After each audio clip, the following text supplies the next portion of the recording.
to I think someone is speaking. Can you please mute that person? Okay, okay.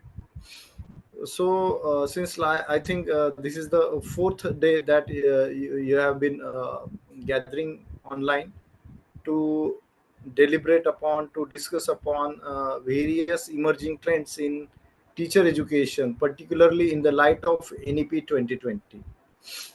So in this regard, I'm going to take you through the journey of technology in education, that is technopedagogy.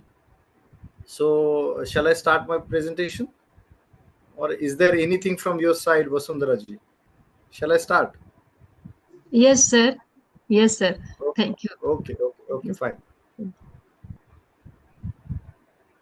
I would like to share my screen.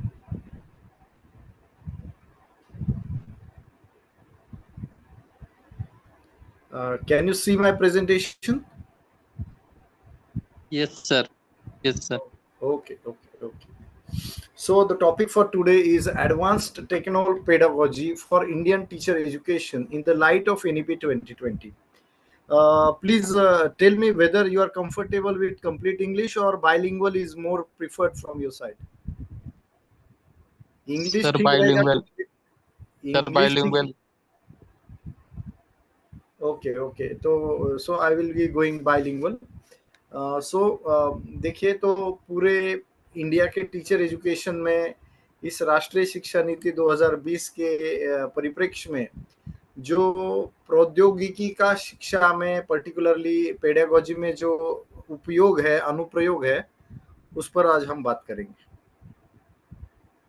So the agenda for the session will be the concept of technopedagogy, NEP 2020 about technopedagogy, advanced technopedagogy at present, scope of technopedagogy in Indian teacher education, how to integrate technopedagogy in teacher education, and vital technopedagogic competencies to develop among the teachers and the teacher educators. तो एक एक point पे हम अभी बात करेंगे. तो आज की तारीख में अगर मैं कहूँ कि कोई भी टीचर सिर्फ एक टीचर होके नहीं रह सकता. You know, we have all gone through the pandemic times, and everyone जिसने कभी कंप्यूटर को हाथ भी नहीं लगाया था, वो ब्लॉग बनाने लगा, वो अपने वीडियोस बनाने लगा, उसका खुद का यूट्यूब चैनल है. ऐसे कई सारे अनुभव आप सबको, हम सबको दिखते होंगे. So we have all got inspired, all have developed ourselves to be more user of and creator of technology in pandemic times. तो इस पैंडेमिक टाइम्स में देखिए, आज की तारीख में टीचरशिप पढ़ाने लिखाने के दृष्टिकोण से काम करके नहीं चलेगा. तो teacher should be more of a technopedagogue, means the teacher should be the person who should use effectively use the technology in the teaching learning process, that is technopedagogue. The objective over here is not to prepare the technocrats but to develop technopedagogues. यानी यहाँ पर हमें कोई technology का expert नहीं बनना है. We can't be like that because we are from the field of education. So we are not expected to be experts in software and technology creation and coding and all, programming and all. But we should be effectively using those technologies, those software, those applications, those hardware, those software, those devices in our regular teaching learning process. ये फर्क समझिए आप. आज की तारीख में हमसे technology की बात वहां तक ही अपेक्षित है जिस तरीके से हम टेक्नोलॉजी को अपनी कक्षाओं में और कक्षा के बाहर हमारे स्टूडेंट्स के लर्निंग के लिए कैसे टेक्नोलॉजी का उपयोग कर सके. That is expected from us. It is called technopedagogue. So what do mean by technopedagogy? इसके the word itself defines what is mean by technopedagogy. Technology plus pedagogy. See, the technopedagogy refers to the integration of technology in the teaching learning processes to enhance educational outcomes. यहाँ पे देखिए, दूसरी line कहती है, the term refers to the teaching learning practices that involve both pedagogical and technological aspects. Simple तरीके से मैंने यहाँ पर आपके सामने पुट अप किया है कि हमारे जो कुछ भी शैक्षिक जो उद्देश्य होते हैं, जो निष्पत्तियां होती है, जो हम विद्यार्थियों के वर्तन में, उनके एटीट्यूड में, उनके ज्ञान स्किल्स में जो बदलाव चाहते हैं, उस प्रक्रिया को आगे बढ़ाने के लिए टेक्नोलॉजी का, प्रौद्योगिकी का हम कैसे उपयोग कर सके, ये सब टेक्नोपेडागोजी है। इसके दो एस्पेक्ट से देखिए, pedagogical as well as technological.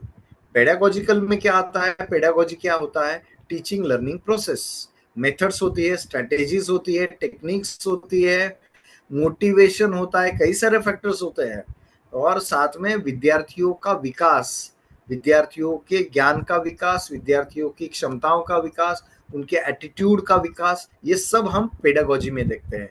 On the other side technology में क्या होता है, कंप्यूटर होता है, इंटरनेट होता है, हार्डवेयर होता है, सॉफ्टवेयर होता है, नेटवर्किंग होता है, कई सारी चीजें इसके साथ आपको टेक्नोलॉजी में इंक्लूड कर सकते हो। So techno pedagogy in simple terms, it all about integrating technology in pedagogy, technology in the pedagogy means in the teaching learning process. तो ये कैसे करे, क्या करे, ये अब आगे देखते हैं। Technology mediated teaching learning process, यानी ऐसी शिक्षण अधिगम की जो प्रक्रिया, जो क्या हुआ जी, कुछ दिक्कत है या कुछ आपकी साइड से आवाज म्यूट हो रही है? सो देखिए कि ऐसी शिक्षण अधिगम की प्रक्रिया जो प्रौद्योगिकी के माध्यम से चल रही है, technology mediates the entire teaching learning process, it's called techno pedagogy. The pedagogical practices and methods and strategies that comprise of integration of technology as a primary constituent, एक महत्वपूर्ण प्राथमिक घटक के रूप में आपको टेक्नोलॉजी को पेडागोजी में देखना है, तब आप इसको टेक्नो पेडागोजी कह सकते हो। एक डेफिनेशन ही एक रिसर्चर ने दी है, प्रियम वदा नाम के।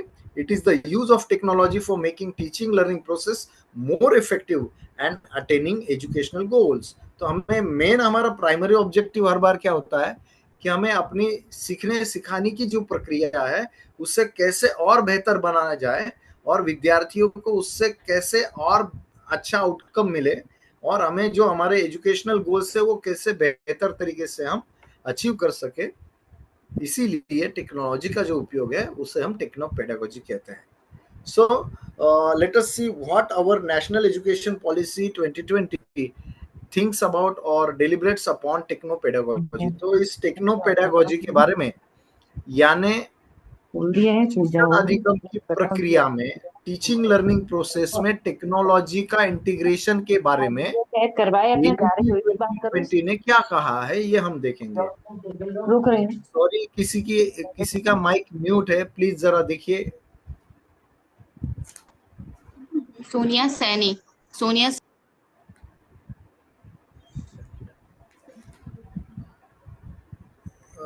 कुछ होगा तो आप सीधे बोल सकते हो, कुछ समझा नहीं या मेरी तरफ से कुछ कमी या गलती रह गई है, you can immediately ask me, no problem about that, but please do not mute unnecessary. कुछ होगा तो सीधे पूछिए, I am very comfortable with all this things, so but लेकिन बीच में अपना माइक चालू मत कीजिएगा। देखिए, राष्ट्रीय शिक्षा नीति हम इस टेक्नोलॉजी का शिक्षण अधिगम प्रक्रिया में कैसे एकीकरण किया जाए, कैसे इंटीग्रेशन किया जाए, इसके बारे में क्या सोचती है, क्या कुछ कहा गया है, ये जानते हैं। Let us read. NEP 2020's techno-pedagogy vision aims to transform India into a global knowledge superpower by 2040, ensuring equitable access to quality education। यानी भारत को एक सुपर पावर, एक महाशक्ति जिसे विश्व गुरु नरेंद्र मोदी जी कहते हैं, उसे बनाने के लिए global knowledge super power Bharat को बनना है, और उसके लिए भारत के परिवर्तन का, समूल बदलाव का विजन राष्ट्रीय शिक्षा नीति में टेक्नो पेडागोजी के माध्यम से रखा गया है, जिसके लिए उन्होंने सबके लिए समान शिक्षा, गुणवत्तापूर्ण शिक्षा का समान अवसर देने की बात कही गई है, सुनिश्चित करने की बात कही गई। By integrating technology it seeks to create flexible, inclusive and skill oriented education system that prepares students for global challenges like AI, climate change and pandemic. सो आज की तारीख में जो कुछ भी उभरती हुई चैलेंजेस है, अपॉर्चुनिटीज है, वैश्विक समस्याएं हैं, ग्लोबल कंपटीशन है, उसके लिए अपने विद्यार्थियों को तैयार करना है। इस हेतु से शिक्षा में टेक्नोलॉजी का इंटीग्रेशन किया जाए और एजुकेशन को अधिकाधिक लचीला, समावेशी और कौशल आधारित बनाने का प्रयास इस टेक्नोलॉजी के एकीकरण से, टेक्नोपेडागोजी के माध्यम से राष्ट्रीय शिक्षा नीति ने अपेक्षित किया है। The policies focus on teacher training, digital infrastructure and innovative pedagogy is designed to foster a holistic student centred learning environment. तो इसके लिए क्या कहा गया है, तो टेक्नोलॉजी इंटीग्रेशन के माध्यम से टीचर ट्रेनिंग बेहतर हो, डिजिटल इंफ्रास्ट्रक्चर का निर्माण अधिक हो, जो भारत में बहुत बड़ी समस्या है, बहुत बड़ा चैलेंज है। आज हम सब देखते हैं कि when we talk about digital infrastructure, तो बड़े बड़े यूनिवर्सिटीज में भी वो पर्याप्त और अच्छे क्वालिटी का उपलब्ध नहीं है। कॉलेजेस की तो बात छोड़ दीजिए, उसके बाद हम जब स्कूल्स की बात करें, उसके बाद हम स्लम एरियाज या रूरल एरियाज की बात करें, और उसके भी आगे जाके अब जब ट्राइबल एरियाज की बात करें, तो भारत में ये डिजिटल इंफ्रास्ट्रक्चर के माध्यम से डिजिटल डिवाइड साफ साफ दिखाई देता है। आप सभी इससे एग्री होंगे कि university like Mumbai university, Pune university has high quality of digital infrastructure, but it is also not up to the global mark. उसके बाद की यूनिवर्सिटीज की बात छोड़ दीजिए, कॉलेजेस की बात छोड़ दीजिए, स्कूल्स की बात तो छोड़ दीजिए, और मैं जब कहूंगा कि रूरल और ट्राइबल एरिया, इसमें तो बेहद खराब परिस्थिति है। तो राष्ट्रीय शिक्षा नीति जो टेक्नोपेडागोजी को प्रमोट करना चाहती है, तो इसमें उन्होंने पहला टीचर ट्रेनिंग पे फोकस किया है, दूसरा पूरे भारत में स्कूल शिक्षा से लेकर यूनिवर्सिटी शिक्षा तक डिजिटल इंफ्रास्ट्रक्चर को बढ़ावा देना, और इनोवेटिव पेडागोजी। इनोवेटिव पेडागोजी का मतलब है टेक्नोलॉजी का उपयोग करके इनोवेटिव पेडागोजी, नई नवाचारी जो पेडागोजी है वो डिजिटल इंफ्रास्ट्रक्चर का उपयोग करके ही करना है, और उससे क्या है कि शिक्षा को समग्र बनाना है, विद्यार्थी केंद्रित लर्निंग एनवायरनमेंट क्रिएट करनी है। तो एनईपी 2020 ने क्या कहा है, हम थोड़ा सा संक्षेप में देखते हैं। Integration of technology in teaching learning process is highly advocated by NEP 2020। राष्ट्रीय शिक्षा नीति ने टेक्नोलॉजी को समाज परिवर्तन का शिक्षा के माध्यम से एक महत्वपूर्ण अंग माना है, तो इसकी अहमियत हमें सबको समझनी पड़ेगी। दूसरा है डिजिटल इंफ्रास्ट्रक्चर एंड प्लेटफॉर्म्स। मेरे पास पूरी एक लिस्ट है कि राष्ट्रीय शिक्षा नीति ने क्या क्या किया है अभी तक, 2020 के बाद क्या क्या परिवर्तन हुए हैं, मैं इन संक्षेप में इसके बाद आपको बताऊंगा। बाद में teacher training for technopedagogy means empowering the teachers, enabling the teachers with those sort of skills, competencies and knowledge which will make them efficient to perform such type of technopedagogy, that is teaching learning process through technology. कमी कर digital equity and access. तो सबके लिए ये जो विभिन्न devices है, विभिन्न हार्डवेयर, सॉफ्टवेयर और नेटवर्किंग जो है, वो सबके लिए समान रूप से उपलब्ध हो, ये यहाँ पर अपेक्षा की गई है। इनोवेटिव पेडागोजिकल अप्रोचेस, तो यहाँ पर innovative pedagogical approaches through technology अपेक्षित की गई है। बाद में skill centric and future ready education. तो अगर स्किल सेंट्रिक की बात है तो टेक्नोलॉजी आएगी, और फ्यूचर रेडी, तो फ्यूचर क्या है आप सबको पता है कि एआई फ्यूचर है।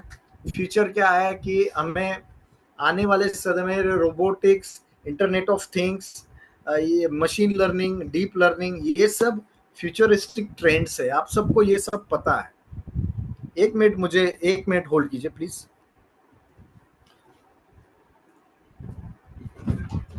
अगं मीना, हिला इकडे घे, तू फॅन वाढवते मीना, मला चहा करतो मीना, हिला इकडे घे ना मीना। ठीक आहे, थांब.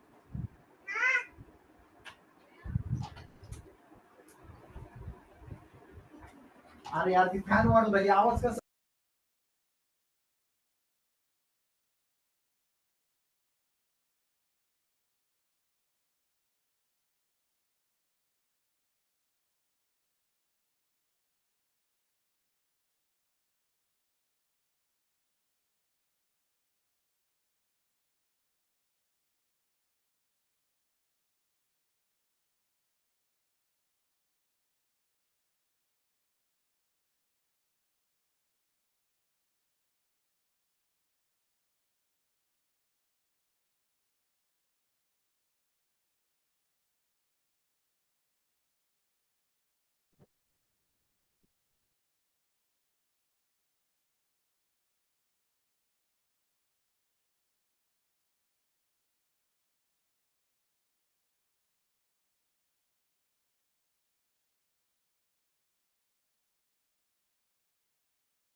हेलो, आवाज आ रही क्या मेरी? Hello. Yes, sir. Yes, sir. Yes, sir. Yes, yes. हाँ हाँ, तो देखिए उसके साथ देखिए, आप सबको पता होगा स्कूल लेवल पर ही कोडिंग और डिजिटल लिटरेसी करिकुलम का एक अंग बन चुका है। उसके बाद देखिए वर्चुअल लैब्स जो है, वर्चुअल लैब्स भी आज की तारीख में बहुत बड़े पैमाने पर प्रमोट किए जा रहे हैं।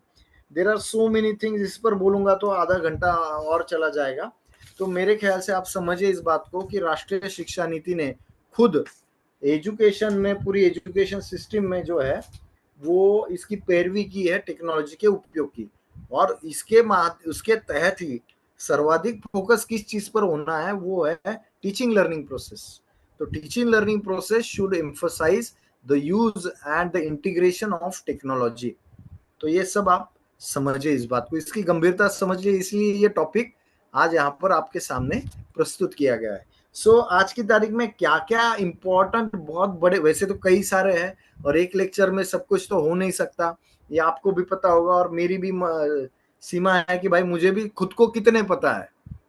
भले ही इंटरनेट का जमाना है, but then also I am not aware of all the technopedagogies, but लेकिन उसमें सर्वाधिक जो इम्पोर्टेंट है, सर्वाधिक बड़े पैमाने पर जिनकी बात की जाती है, जो इफेक्ट कर सकते हैं इंडियन एजुकेशन को, उनकी हम यहाँ पे आज चर्चा करेंगे। So let us start with some of the important advanced technopedagogies, blended learning approach. इसमें से कई सारे जो मैं बात करूंगा उसमें बहुत सारी चीजें आप में से कई लोगों को पता भी हुई, ऐसे में कोई मिरेकल वाली या फिर अननोन चीजें आपके सामने नहीं रख रहा हूँ, लेकिन मैं अपने पर्सपेक्टिव में कुछ इसमें आपको अगर योगदान दे सकूं तो ये इस लेक्चर का कंट्रीब्यूशन होगा। मैं मानूंगा कि मेरा लेक्चर उपयोगी रहा। तो ब्लेंडेड लर्निंग अप्रोच, नाम तो आपने सुना होगा, ब्लेंड करना, ये शब्द ही आप सबको पता होगा। महिलाओं के घर में जो मिक्सर है उसके साथ ब्लेंडर आता है, यानी दो अलग अलग चीजों को एक साथ मिलाना, यानी ब्लेंड करना। चाय में होता है ब्लेंडेड विस्की टाइप कुछ होते हैं लोगों को ये सब जो है ब्लेंड करना, यानी विभिन्न दो चीजों को, two different things are integrated aligned together, तो उसे कहते हैं blended. So blended learning approach क्या है? ये वो अप्रोच है जो ट्रेडिशनली हम जो आमने सामने टीचर और स्टूडेंट्स मिलते हैं उसके साथ ऑनलाइन लर्निंग को जोड़ता है, उसको इंटीग्रेट करता है। यानी it integrates the face-to-face interactions between the students and the teacher along with various forms of online learning. May it be online class, may it be online assessment, may it be some topics covered through learning management system, some sort of what you can say virtual resources like videos, audios, podcasts, or you can say anything like any sort of e-learning module can be integrated along with regular teaching learning process in the classroom. तो classroom में जब teacher और students मिलते हैं तो आमने सामने की जो चर्चा होती है, जो कुछ भी इंटरेक्शंस होते हैं, संवाद होता है, उसके साथ ऑनलाइन लर्निंग को जोड़ना, ऐसे ही जोड़ना नहीं है, एक मीनिंगफुल इंटीग्रेशन है। कुछ मॉडल्स पे अभी हम आगे बात भी करेंगे। तो इसे जोड़ना जो है, जिसे मिलाना जो है, ये है blended learning. This hybrid approach allows the learners to engage with the material collaboratively and independently. यहाँ पर देखिए क्या होता है। सबसे पहली बात, हम सबको पता है कि रेगुलर टीचिंग लर्निंग जो क्लास में चलती है उसके कई सारे फ्लॉज है, कई सारी सीमाएं हैं, कई सारे दोष भी हम कह सकते हैं। पहली बात तो टीचर को दिए हुए टाइम में अपना कंटेंट डिलीवर करना है। दूसरी बात, हर विद्यार्थी को वो समझे ये जरूरी नहीं। हर विद्यार्थी का समझने का लेवल, लर्निंग स्टाइल, कंटेक्स्ट सब कुछ अलग अलग होता है। So it is not assured that every learner will acquire the knowledge, वो कंसेप्ट उसको अंडरस्टैंड होगी, परसीव होगी, इसकी कोई गारंटी नहीं है। तो इसीलिए ऑनलाइन लर्निंग का महत्व बढ़ जाता है, जहां पर हर विद्यार्थी को अपने गति से, अपनी क्षमता से, अपने तरीके से, अपने लर्निंग स्टाइल के अनुसार विभिन्न लर्निंग मटेरियल को उपयोग करके अपना लर्निंग करने का अवसर मिलता है। दूसरी तरफ ये होता है कि हम पूरी तरीके से ऑनलाइन नहीं जा रहे। यहाँ पे ये बात समझिए, ब्लेंडेड लर्निंग में it is not completely using online. यहाँ पर हम रेगुलर आमने सामने के इंटरेक्शंस के महत्व को नकार नहीं रहे हैं। Try to understand, because the impact is on the motivation more than anything else. सामने टीचर होता है तो विद्यार्थी को मोटिवेशन मिलता है, थोड़ा सा उसको ऊपर डिसिप्लिन भी रहता है, और एक थोड़ा सा what you can say positive pressure भी रहता है कि हमें ये पढ़ना है, ये समझना है, हमें ध्यान देना है, अटेंशन देना है। So there are various positives as well as you can say flaws in both types of learning. Regular conventional teaching learning जो क्लास में होती है and online learning also, there are positives of both of them. So we are integrating both of them in such a way that both will produce something which is better than each of them. तो regular classes से या फिर online learning से ये जो blended learning है ये बेहतर आउटकम देगी, विद्यार्थी को बेहतर समझेगा। इस अपेक्षा से इस ब्लेंडेड लर्निंग मॉडल को हमने स्वीकारा है। See it integrates the face to face classroom interactions with online components. Learner centric approach, यहाँ पर विद्यार्थी इंपॉर्टेंट है, टीचर का पढ़ाना नहीं इंपॉर्टेंट है। टीचर को विद्यार्थी को पढ़ने के लिए अवसर देना ये ज्यादा इंपॉर्टेंट है। It is more flexible, adaptable according to the learner's needs and more controllable. Variety of learning activities, जैसे मैंने अभी आपके सामने कहा, फेस टू फेस में हम क्लासरूम डिस्कशंस करवाएंगे या कुछ इनफॉर्मल इंटरेक्शंस होंगे। और ऑनलाइन में तो आप सबको पता है कि लर्निंग मैनेजमेंट सिस्टम से पूरा कोर्स देने से लेकर वीडियोस ऑडियोज देने तक, साथ ही कोई ऑनलाइन असेसमेंट करने तक, या फिर ऑनलाइन किसी डिस्कशन फोरम से चर्चा करने तक, या फिर सोशल मीडिया का प्रॉपर एक यूज करने तक, किसी भी प्रकार की गतिविधि लर्निंग एक्टिविटी आप ब्लेंडेड लर्निंग में उपयोग में ला सकते हो। उसके बाद है पर्सनलाइजेशन ऑफ लर्निंग। ये बहुत इंपॉर्टेंट चीज है। देखिए, मैंने क्या कहा कि क्लासरूम में टीचर पढ़ाता है और ये कोई गारंटी नहीं है कि विद्यार्थी सीखेगा या नहीं सीखेगा। तो ऐसी स्थिति में ये जो है ब्लेंडेड लर्निंग अप्रोच, यहाँ पर लर्निंग एनी टाइम एनीवेयर का अवसर देकर हर विद्यार्थी को सीखने का पूरा प्रोविजन करता है, पूरी वहां पर इंश्योर करता है कि हर विद्यार्थी सीखे और हर विद्यार्थी उस कंटेंट के साथ जुड़े, जिसे एंगेजमेंट कहते हैं। उसके बाद देखिए एनहांस्ड लर्निंग। जब हमारे पास ऐसा अप्रोच है तो रेगुलर पढ़ने पढ़ाने से हम बेहतर ही परफॉर्म करेंगे ना, क्योंकि हमारे पास मटेरियल है, हमारे को देखा जा रहा है, हमें मॉनिटर किया जा रहा है टीचर द्वारा कि हम क्या ऑनलाइन भी कर रहे हैं या कौन सी चीजें हम फेस टू फेस कर रहे हैं। तो it gives the learner more responsibility of his own learning. अपनी जिम्मेदारी हमें उठानी पड़ेगी। और यहाँ पे टीचर का रोल क्या है? कंटेंट डिलीवरी नहीं है। क्लासरूम में जब मिलेंगे तो इंटरेक्शंस होंगे, विद्यार्थियों के डिस्कशंस होंगे।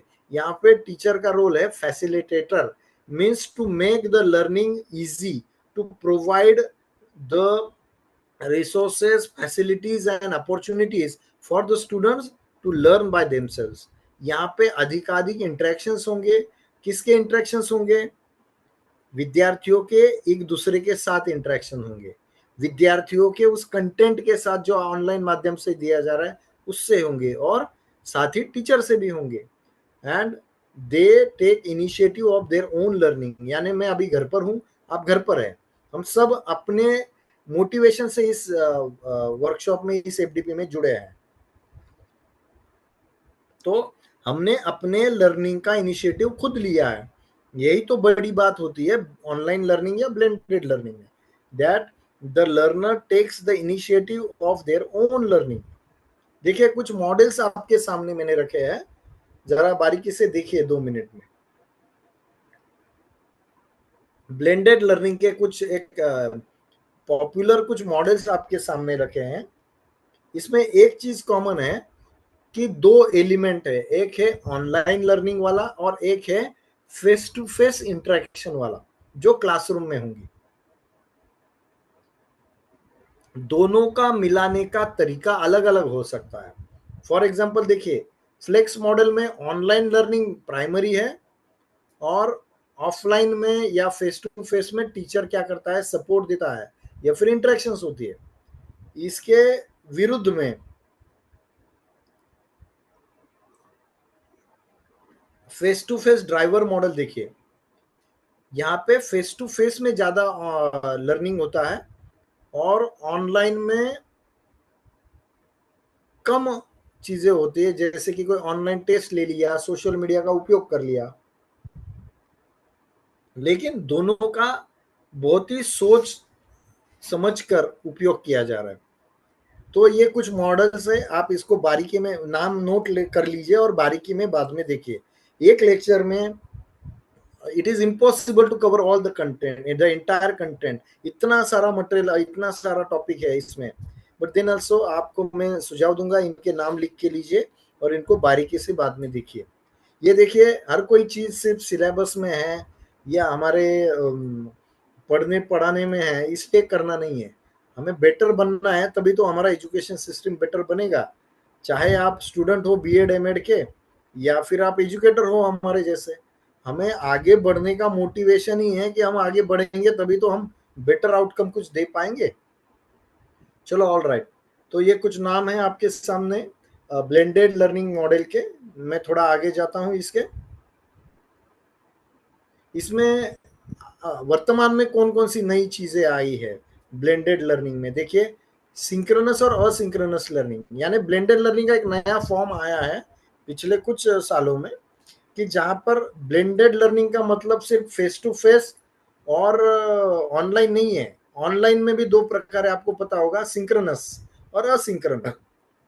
तो सिंक्रोनस का मतलब है टीचर स्टूडेंट सभी एक ही समय पर ऑनलाइन जुड़ते हैं, जैसे अभी हम एक टाइम पे एक दूसरे के साथ ऑनलाइन वीडियो कॉन्फ्रेंसिंग के माध्यम से जुड़े हैं। और असिंक्रोनस यानी कंटेंट अवेलेबल है, वीडियो अवेलेबल है, या फिर लर्निंग मैनेजमेंट सिस्टम या कोई मूक अवेलेबल है, और विद्यार्थी जो है वो अपनी इच्छा से, अपने तरीके से, अपने समय अनुसार उससे जुड़ेगा। तो ये भी कॉम्बिनेशन, इसका भी कॉम्बिनेशन एक प्रकार का नया ब्लेंडेड लर्निंग का फॉर्म है। दूसरी बात, AI integration through adaptive learning platforms. तो ये जो है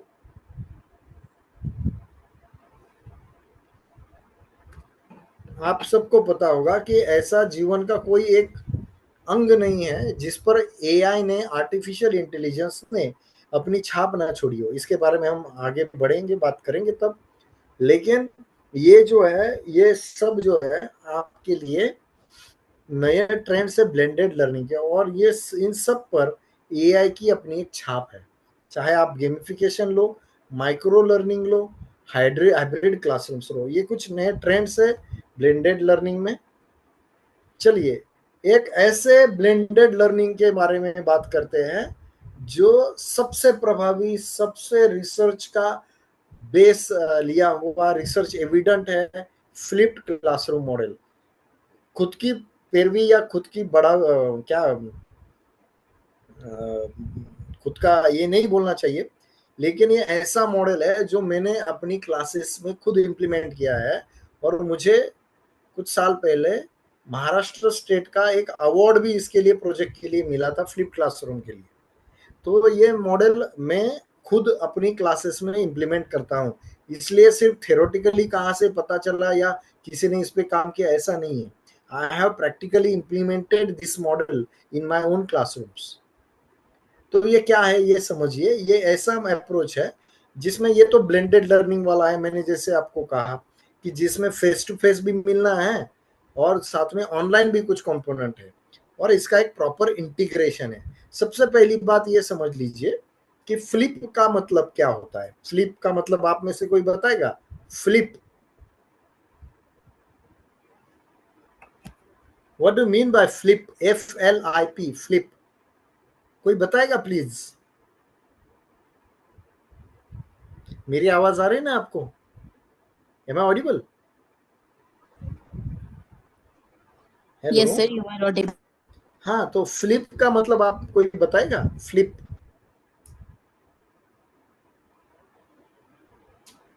फ्लिप का मतलब होता है उल्टा, यानी फ्लिप्ड का मतलब है उल्टा करना। अभी क्लासरूम को उल्टा करना ऐसे कैसे हो सकता है? तो देखिए नीचे लिखा है, this model shifts the traditional classroom dynamic, allowing more personal and engaging learning experiences. तो अभी मैं आपको समझाता हूं, हम आज की तारीख में क्या करते हैं। नॉर्मली आप भी उसी सिस्टम से आए हो, हम भी आए हैं, हमारे स्टूडेंट्स भी आज वही कर रहे हैं कि कोई भी टॉपिक हम क्या करते हैं, क्लासरूम में इंट्रोड्यूस करते हैं, अपने बच्चों को पढ़ाते हैं, और फिर बच्चों को बाद में होमवर्क देते हैं, या बच्चा खुद से उसकी किताबें पढ़ता है और कुछ डिटेल में ऑनलाइन पढ़ता है। ये ट्रेडिशनल वे है, यानी पहले उस टॉपिक पे समझ जो है, बुनियादी बेसिक अंडरस्टैंडिंग जो है, वो क्लास में बनाई जाती है टीचर द्वारा, और उसके बाद विद्यार्थी अपने स्तर पर आउट ऑफ क्लास अपने घर जाकर उसको और डिटेल में देखता है, या उसका अनुप्रयोग करता है, या और भी आगे की कुछ चीजें करता है। तो it is up to the student. ये मॉडल जो है ये इसके एग्जैक्टली उल्टा है, इसीलिए इसको फ्लिप कहा है। फ्लिप यानी उल्टा करना। क्या उल्टा करना?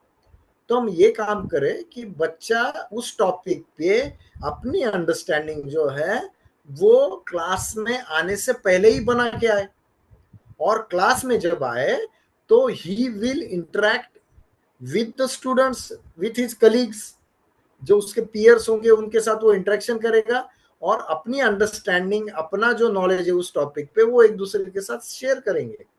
सो it is about flipping entire process. यहाँ पर विद्यार्थी क्लास में आने से पहले घर पर ही उस टॉपिक पर अपना एक बेसिक अंडरस्टैंडिंग बना के आता है। कैसे बना के आता है?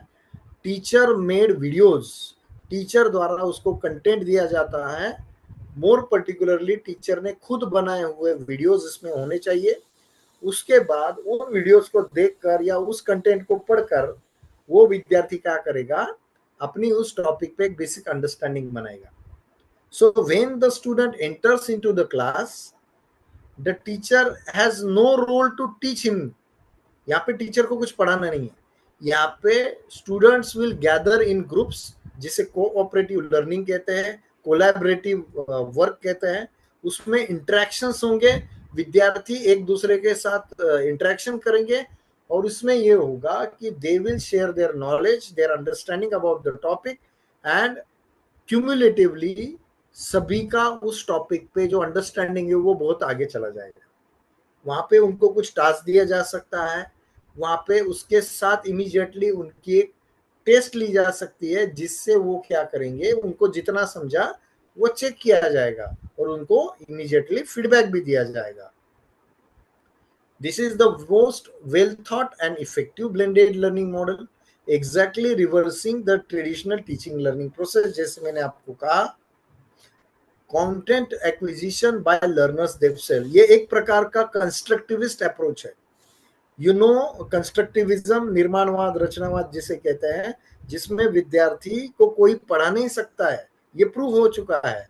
हर कोई अपनी क्षमता से, अपने अंडरस्टैंडिंग से और अपने अनुभव से सीखता है। So it is a type of constructivist approach, जहां पर वो खुद वो वीडियो या कंटेंट देखकर खुद एक अंडरस्टैंडिंग बना के आएगा और क्लास में इंटरेक्शन करके अपनी अंडरस्टैंडिंग एक दूसरे के साथ साझा करके उसको और बेहतर बनाएगा। So it is all about constructivism. In class acquisition, learner engagement, पूरी तरीके से एंगेजमेंट का मतलब क्या है? वो घर पर भी उस टॉपिक से एंगेज रहेगा, क्लास में आएगा तो वो बस बैठ के टीचर का सुनेगा नहीं, उसको ग्रुप में अपने पीयर्स के साथ, अपने सहपाठियों के साथ उसको अपना जो अंडरस्टैंडिंग है वो शेयर करना है। Personalised learning, definitely it is a type of personalised learning, because यहाँ पर टीचर को जो है वो विद्यार्थियों को फैसिलिटेटर के रूप में, हर कोई विद्यार्थी को उसको कंटेंट देना है और कंटेंट देने के बाद फिर विद्यार्थी क्या करेगा? अपने लेवल पे उसको पढ़कर आएगा, समझकर आएगा और क्लास में इंटरेक्ट करेगा।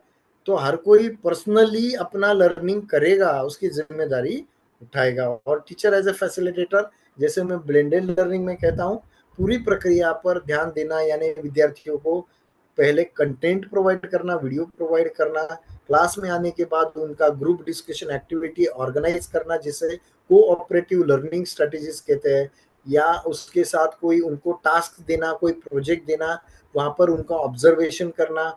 जो विद्यार्थी पार्टिसिपेशन नहीं कर रहा है, शांत बैठा है, उसको मोटिवेट करना, चर्चा को दिशा देने के लिए कुछ क्वेश्चंस रेज करना, जिससे डायरेक्टर ऑफ स्टूडेंट्स लर्निंग कहते हैं। So the entire process is moderated, directed by the teacher and facilitated by the teacher. That is why teacher is called as a facilitator in this model. तो ये देखिए ये क्या है? पहले मैंने जैसे कहा आउट ऑफ क्लास एक्टिविटीज, यहाँ पर विद्यार्थी क्या करेगा? टीचर ने दिए हुए वीडियोस और जो कुछ भी कंटेंट ऑनलाइन दिया है वो पढ़कर आएगा, और वो आने के बाद इन क्लास एक्टिविटीज क्या होंगी? There will be cooperative learning discussion. Groups में विद्यार्थी अपना कोऑपरेटिव लर्निंग में आकर अपना ज्ञान जो है एक दूसरे के साथ, अंडरस्टैंडिंग जो है एक दूसरे के साथ साझा करेगा। उसी दौरान उनको कितना समझा, उसी प्रक्रिया में यहाँ पर टीचर क्या करेगा? उनको कोई ऑनलाइन क्विज दे देगा, उस टॉपिक पे क्विज दे देगा। चलो अभी आपने ये डिस्कशन किया है तो आपको कितना समझा है, लेट अस नो इट। तो वहां पर उनको कोई ऑनलाइन टेस्ट दे दिया छोटा सा उस पे, और उसका जो रिजल्ट आएगा उसको इमीडिएटली फीडबैक देना है। सो व्हाट इट मीन्स कि आपको समझो मैंने कोई टॉपिक दिया आज का, हम समझो ब्लेंडेड लर्निंग एक टॉपिक दिया, आपको मैंने कुछ वीडियोस दिए, कुछ कंटेंट दिया, कुछ लिंक्स दिए, आप पढ़ के क्लास में आए। मेरी क्लास में मैंने आपके लिए ग्रुप डिस्कशन एक्टिविटीज ऑर्गेनाइज की।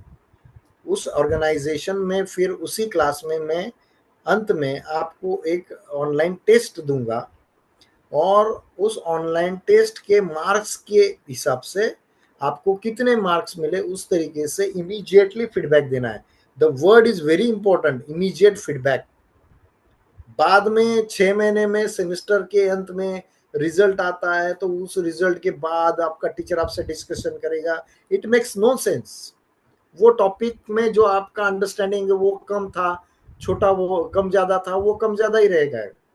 यहाँ पर उसी लेक्चर उसी टॉपिक में आपको डिस्कशन के बाद टेस्ट लेना है और इमीडिएटली रिजल्ट जो आएगा टेस्ट का उसके आधार पर फीडबैक देना है। अगर कहीं पे कुछ कमी लग रही है तो फिर उस आधार से उसको फीडबैक देना है। तो अगर फिर भी टॉपिक में अंडरस्टैंडिंग में कुछ कमी है तो ये प्रोसेस कंटिन्यू रहेगा, फिर उस टॉपिक पे और कुछ एक्टिविटी की जा सकती है और कुछ कंटेंट दिया जा सकता है। तो आपको फ्लिप कंसेप्ट समझ में आया क्या? मैंने क्या कहा आपको, फ्लिप क्लासरूम का कंसेप्ट ये एक स्लाइड में समझ में आना चाहिए। मैंने अभी तक आपको बताया, आपको समझा क्या? It is going very one sided, time नहीं इसलिए, नहीं तो अदरवाइज मैं बिलीव नहीं करता हूँ वन साइडेड जो है ये सब करना। लेकिन क्या आपको मैंने अभी तक जो बताया वो समझ में आ रहा है क्या? Flip class? Yes, sir. It is understandable. जी जी। तो देखिए यहाँ पर क्या होता है, यहाँ पर एंगेज होता है। आउट ऑफ क्लास में क्या क्या होता है, देखिए डार्क ग्रीन से यहाँ पर दिखाया गया है एंगेज। तो वो किससे एंगेज होगा? वो कंटेंट से एंगेज होगा। कंटेंट कौन देगा? टीचर उसको देगा। टीचर खुद के बनाए वीडियो दे सकता है, कुछ ऑनलाइन मटेरियल है, कुछ वेब लिंक्स होंगे, कुछ ई बुक होगा, कुछ रिसर्च पेपर होगा, E research paper, E journal के माध्यम से वो the student will engage with that content.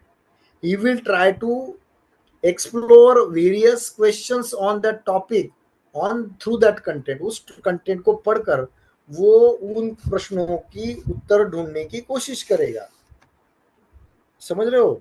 उसके बाद वो क्लास में आएगा तो वहां पे क्या होगा, in the group discussion the students will share their understanding with each other. यहाँ पे क्या होगा, यहाँ पे they will explain their understanding their knowledge to others, each other. they will explain their knowledge to each other। दूसरी बात, उसके बाद क्या होगा, एक्सटेंड। यहाँ पर टीचर उनको कोई टास्क दे सकता है, कोई प्रॉब्लम सॉल्विंग एक्टिविटी दे सकता है। उसका मतलब है कि यहाँ पर वो अपना नॉलेज अप्लाई करेंगे। आज देखिए, आज कमी ये है कि हम अपना नॉलेज कितना अप्लाई कर पाते हैं क्लासरूम्स में, नहीं कर पाते। आज की तारीख में टेक्नोलॉजी का उपयोग करने के बाद भी नहीं कर पाते। The major problem is that we are not given such type of task by our teachers. और हमारे सिलेबस, हमारा क्वेश्चन एजुकेशन का इवेल्युएशन सिस्टम ये भी उस तरीके का है कि जिसमें हम विद्यार्थियों को कोई टास्क ही नहीं देते कि अपना नॉलेज कैसे अप्लाई करें। So such type of knowledge extension is done through flipped classroom model. यहाँ पर क्या करेगा, विद्यार्थी अपना अंडरस्टैंडिंग और रिमेम्बरिंग और अंडरस्टैंडिंग या नॉलेज या अंडरस्टैंडिंग घर पर ही बना कर आएगा, घर से आउट ऑफ क्लास एक्टिविटीज में ही बना के आएगा। उसके बाद क्लासरूम में वो अपना नॉलेज अप्लाई करेगा, एनालाइज करेगा, इवेल्युएट करेगा और कुछ प्रोजेक्ट के माध्यम से वो कुछ नया बनाने की कोशिश भी कर सकता है। So flip classroom model is a very efficient blended learning model, जो ब्लेंडेड लर्निंग के सभी मॉडल्स में सबसे प्रभावी है। मैं आप सबसे गुजारिश करूंगा, आप में से जो टीचर्स हैं या होने वाले टीचर्स हैं, कि इसको और बारीकी से समझिए और अपनी क्लास में जरूर उपयोग कीजिए। आपके क्लास का एफिशिएंसी और इफेक्टिवनेस लेवल कई गुना बढ़ जाएगा। देखिए, मैं ये कहता हूं, मैं आपको एक बहुत सिंपल सी बात कहता हूं। हम घर में हमारे भगवान के सामने दिया जलाते हैं या कुछ धूप अगरबत्ती लगाते हैं, वो सिर्फ एक टाइम या 2 टाइम लगाते हैं। वो पूरा दिन लगाते हैं क्या? नहीं लगाते। फिर भी उसकी महक, उसका पॉजिटिव वाइब्स जो होती है वो पूरे दिन भर रहती है। हम हमेशा कुछ चटपटा या कुछ पंच पकवान हमारे घर में खाते हैं क्या? नहीं। कोई त्योहार हो या कोई मेहमान आए तभी खाते हैं। But the test, the flavour of those type of punch पकवान कंटिन्यूज फॉर मेनी डेज। अभी आम का सीजन है तो आम 12 महीने नहीं होते हैं, 1-1.5 महीना 2 महीने आम ज्यादा से ज्यादा होते हैं। लेकिन आम का जो मजा है, उसका जो आनंद है, वो आगे कई महीनों तक हमारे जहन में कंटिन्यू रहता है। तो ऐसे कुछ अदर एक्टिविटीज, जैसे टेक्नो पेडागोजी के बारे में बोल रहा हूँ, फ्लिप क्लासरूम हो गया, ब्लेंडेड लर्निंग मॉडल हो गया, तो ऐसे अगर आप किसी एक टॉपिक के लिए भी यूज करते हो ना, तो आपका इफेक्टिवनेस, आपके स्टूडेंट्स का आपकी तरफ देखने का नजरिया, उनकी लगन, उनका पढ़ने में जो मन लगेगा वो कंटिन्यू रहेगा।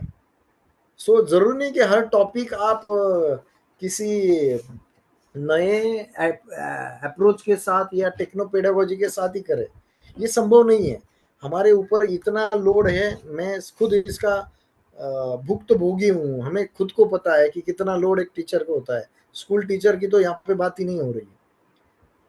हमें पता है एजुकेशन सिस्टम भारत में किस तरीके से चलता है। उसमें से भी हम अगर कुछ टॉपिक्स के लिए कुछ अलग से कुछ कर सके, कुछ के लिए कोऑपरेटिव लर्निंग यूज करें, कुछ के लिए कुछ ऑनलाइन माध्यम से कंप्लीटली एक छोटा सा कोर्स बनाए, कुछ के लिए एक फ्लिप बुक या जिसे मल्टीमीडिया बुक कहते हैं वो यूज करें, कुछ के लिए कुछ वीडियोस बना के दे दें, कुछ के लिए ये फ्लिप क्लासरूम जैसा मॉडल यूज करें। देखिए, आपके खुद का काम करने का तरीका बदल जाएगा, आपके तरफ विद्यार्थियों का देखने का नजरिया बदल जाएगा, आपका खुद का जो टीचर स्टूडेंट रिलेशनशिप है वो इतना बेहतर होगा कि आप खुद इसको अनुभूति कीजिए और देखिए इस बात को। चलिए, गेमिफिकेशन ऑफ लर्निंग नेक्स्ट, एक नया या कहेंगे कुछ सालों से तो ये ऑलरेडी चल रहा है, but it is very much current and very much necessary. Gamification of learning, नाम में इसका मतलब है सीखने के प्रक्रिया में गेम।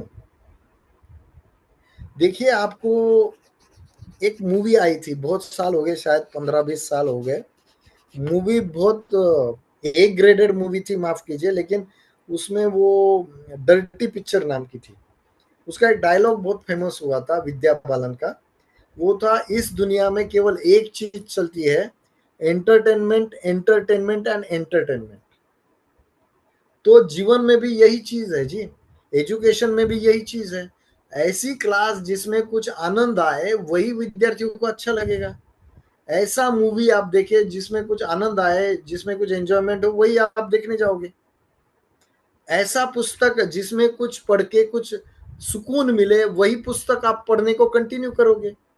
ऐसा व्यक्ति जो मिलने से आपको कुछ आनंद प्राप्त हो, कुछ सुख की अनुभूति हो, ऐसे व्यक्ति से ही आप बार बार मिलना चाहोगे।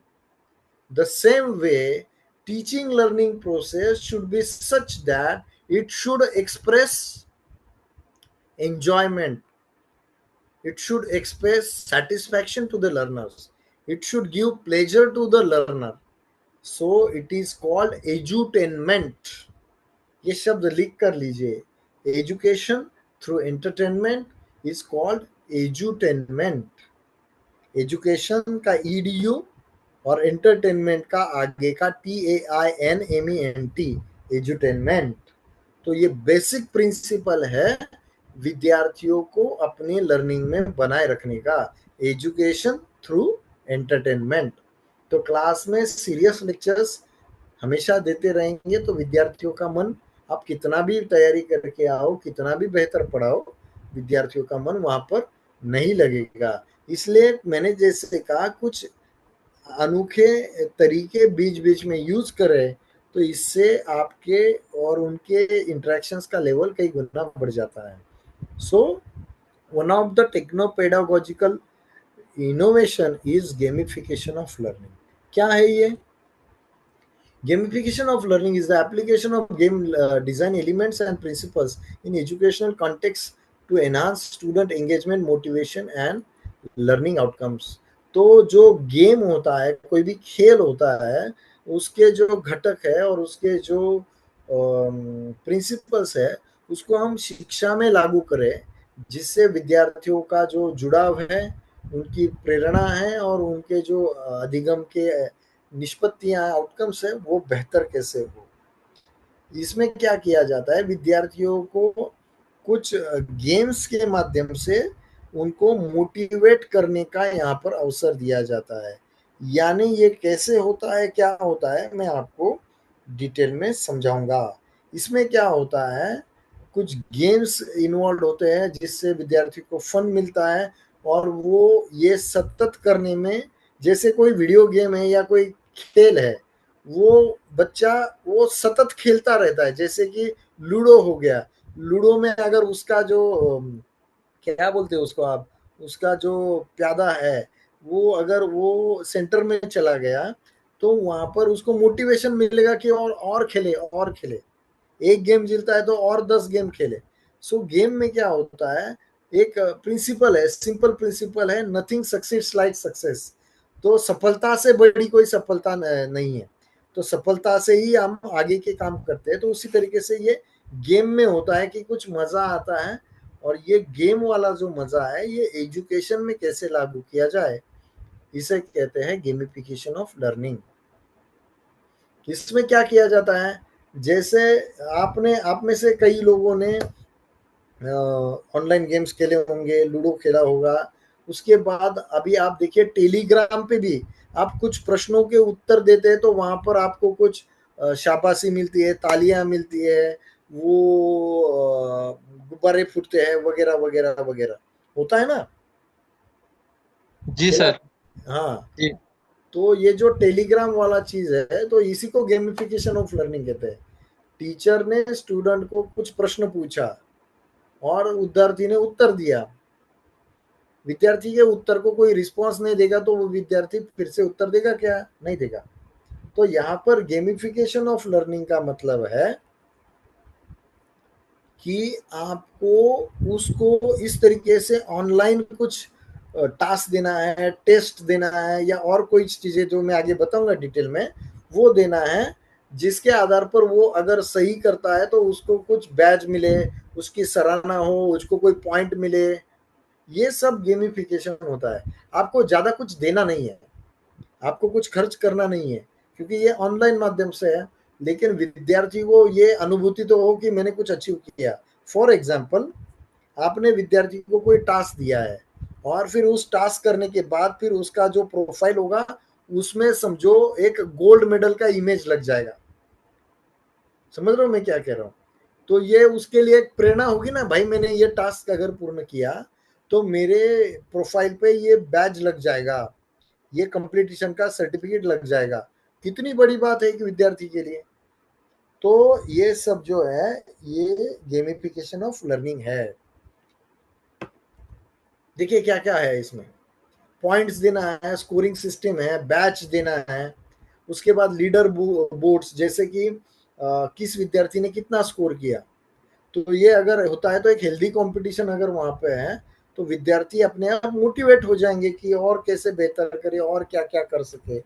उसके बाद प्रोग्रेस बार, यानी मैं कितना पढ़ सका हूँ, मैंने कितना काम किया है। Progress bar, progress levels, quest, कुछ मिशन, कुछ टास्क दिए जा सकते हैं, कुछ चैलेंजेस दिए जा सकते हैं, कुछ पजल्स दिए जा सकते हैं, कुछ रिवॉर्ड्स भी दिए जा सकते हैं। रिवॉर्ड्स ये अपने टीचर पे हुए, डिपेंड्स ऑन द टीचर। उसमें बैजेस देने हैं, उसमें लीडर बोर्ड देना है, उसमें कोई पॉइंट्स देने हैं, कोई सर्टिफिकेट देना है। इट कैन बी एनीथिंग, और even personalized profiles, avatar, word clouds. There are so many things that can happen. ये बहुत सारी चीजें यहाँ पर हो सकती है। ये कैसे कैसे किया जा सकता है, जैसे कि क्विज के माध्यम से। देखिए क्विज किया जा सकता है, क्विज के कुछ प्लेटफॉर्म्स आपके सामने, ये थोड़ा सा लिख लीजिए आप फटाफट से। क्विज के प्लेटफॉर्म्स कौन कौन से हैं, ये आपके सामने रखे हैं। यहाँ पे क्विज रहते हैं, समझो 10, आप इसमें से ये बहुत सुंदर है, कहूट और क्विजेस। कहूट तो बहुत सुंदर है, जैसे कि आपने 10 मार्क का कोई ऑनलाइन टेस्ट अपने विद्यार्थियों को दिया, और जो सबसे पहले जो 10 आउट ऑफ 10 लाएगा उसके लिए फिर तालियां, आपने कंप्लीट कर लिया इसलिए तालियां, आपको बैच वगैरह वगैरह। These are all systems available in all this platforms. तो ये ऑनलाइन क्विज है जो गेमिफिकेशन का सबसे पॉपुलर तरीका है। लर्निंग मैनेजमेंट सिस्टम के कुछ प्लेटफॉर्म्स, यानी ऑनलाइन कोर्स के कुछ प्लेटफॉर्म्स हैं, उनमें भी ये इनबिल्ट होता है कि आप जितना कोर्स कंप्लीट करोगे उस तरीके से आपको फिर बैच मिलेगा, सर्टिफिकेट मिलेगा, इस तरीके से। इंटरेक्टिव कंटेंट जो है ये भी एक प्रकार का गेमिफिकेशन ऑफ लर्निंग है, बैजेस सिस्टम्स है, बहुत सारे टूल्स है। वर्ड क्लाउड, मैं इस पे आना चाहूंगा। वर्ड क्लाउड यानी आपने क्लास में कुछ प्रश्न पूछा कि भारत के महान राजाओं के नाम बताओ, एक बोलेगा छत्रपति शिवाजी महाराज, एक बोलेगा महाराणा प्रताप, एक बोलेगा राणा संगा, एक बोलेगा आपके पृथ्वीराज चौहान। तो ये ऐसे बच्चे नाम बताएंगे। तो ये बताने का एक आम तरीका हो गया। एक नया तरीका है कि आप क्लास में एक वर्ड क्लाउड का लिंक दो और पूछो प्रश्न वहां पर कि टेल द भारत के महान राजाओं के नाम बताओ। तो वहां पर बच्चा अपने हाथ से उस लिंक को ओपन करके वहां पे उस राजा का नाम टाइप करेगा और वो उस वर्ड क्लाउड के लिंक के द्वारा वहां पर आपके स्क्रीन पर दिखाई देगा, और वो बहुत सुंदर दिखाई देता है। मैं आपको इसका, आप में से कईयों ने देखा भी होगा, फिर भी मैं दिखाता हूं आपको, एक minute.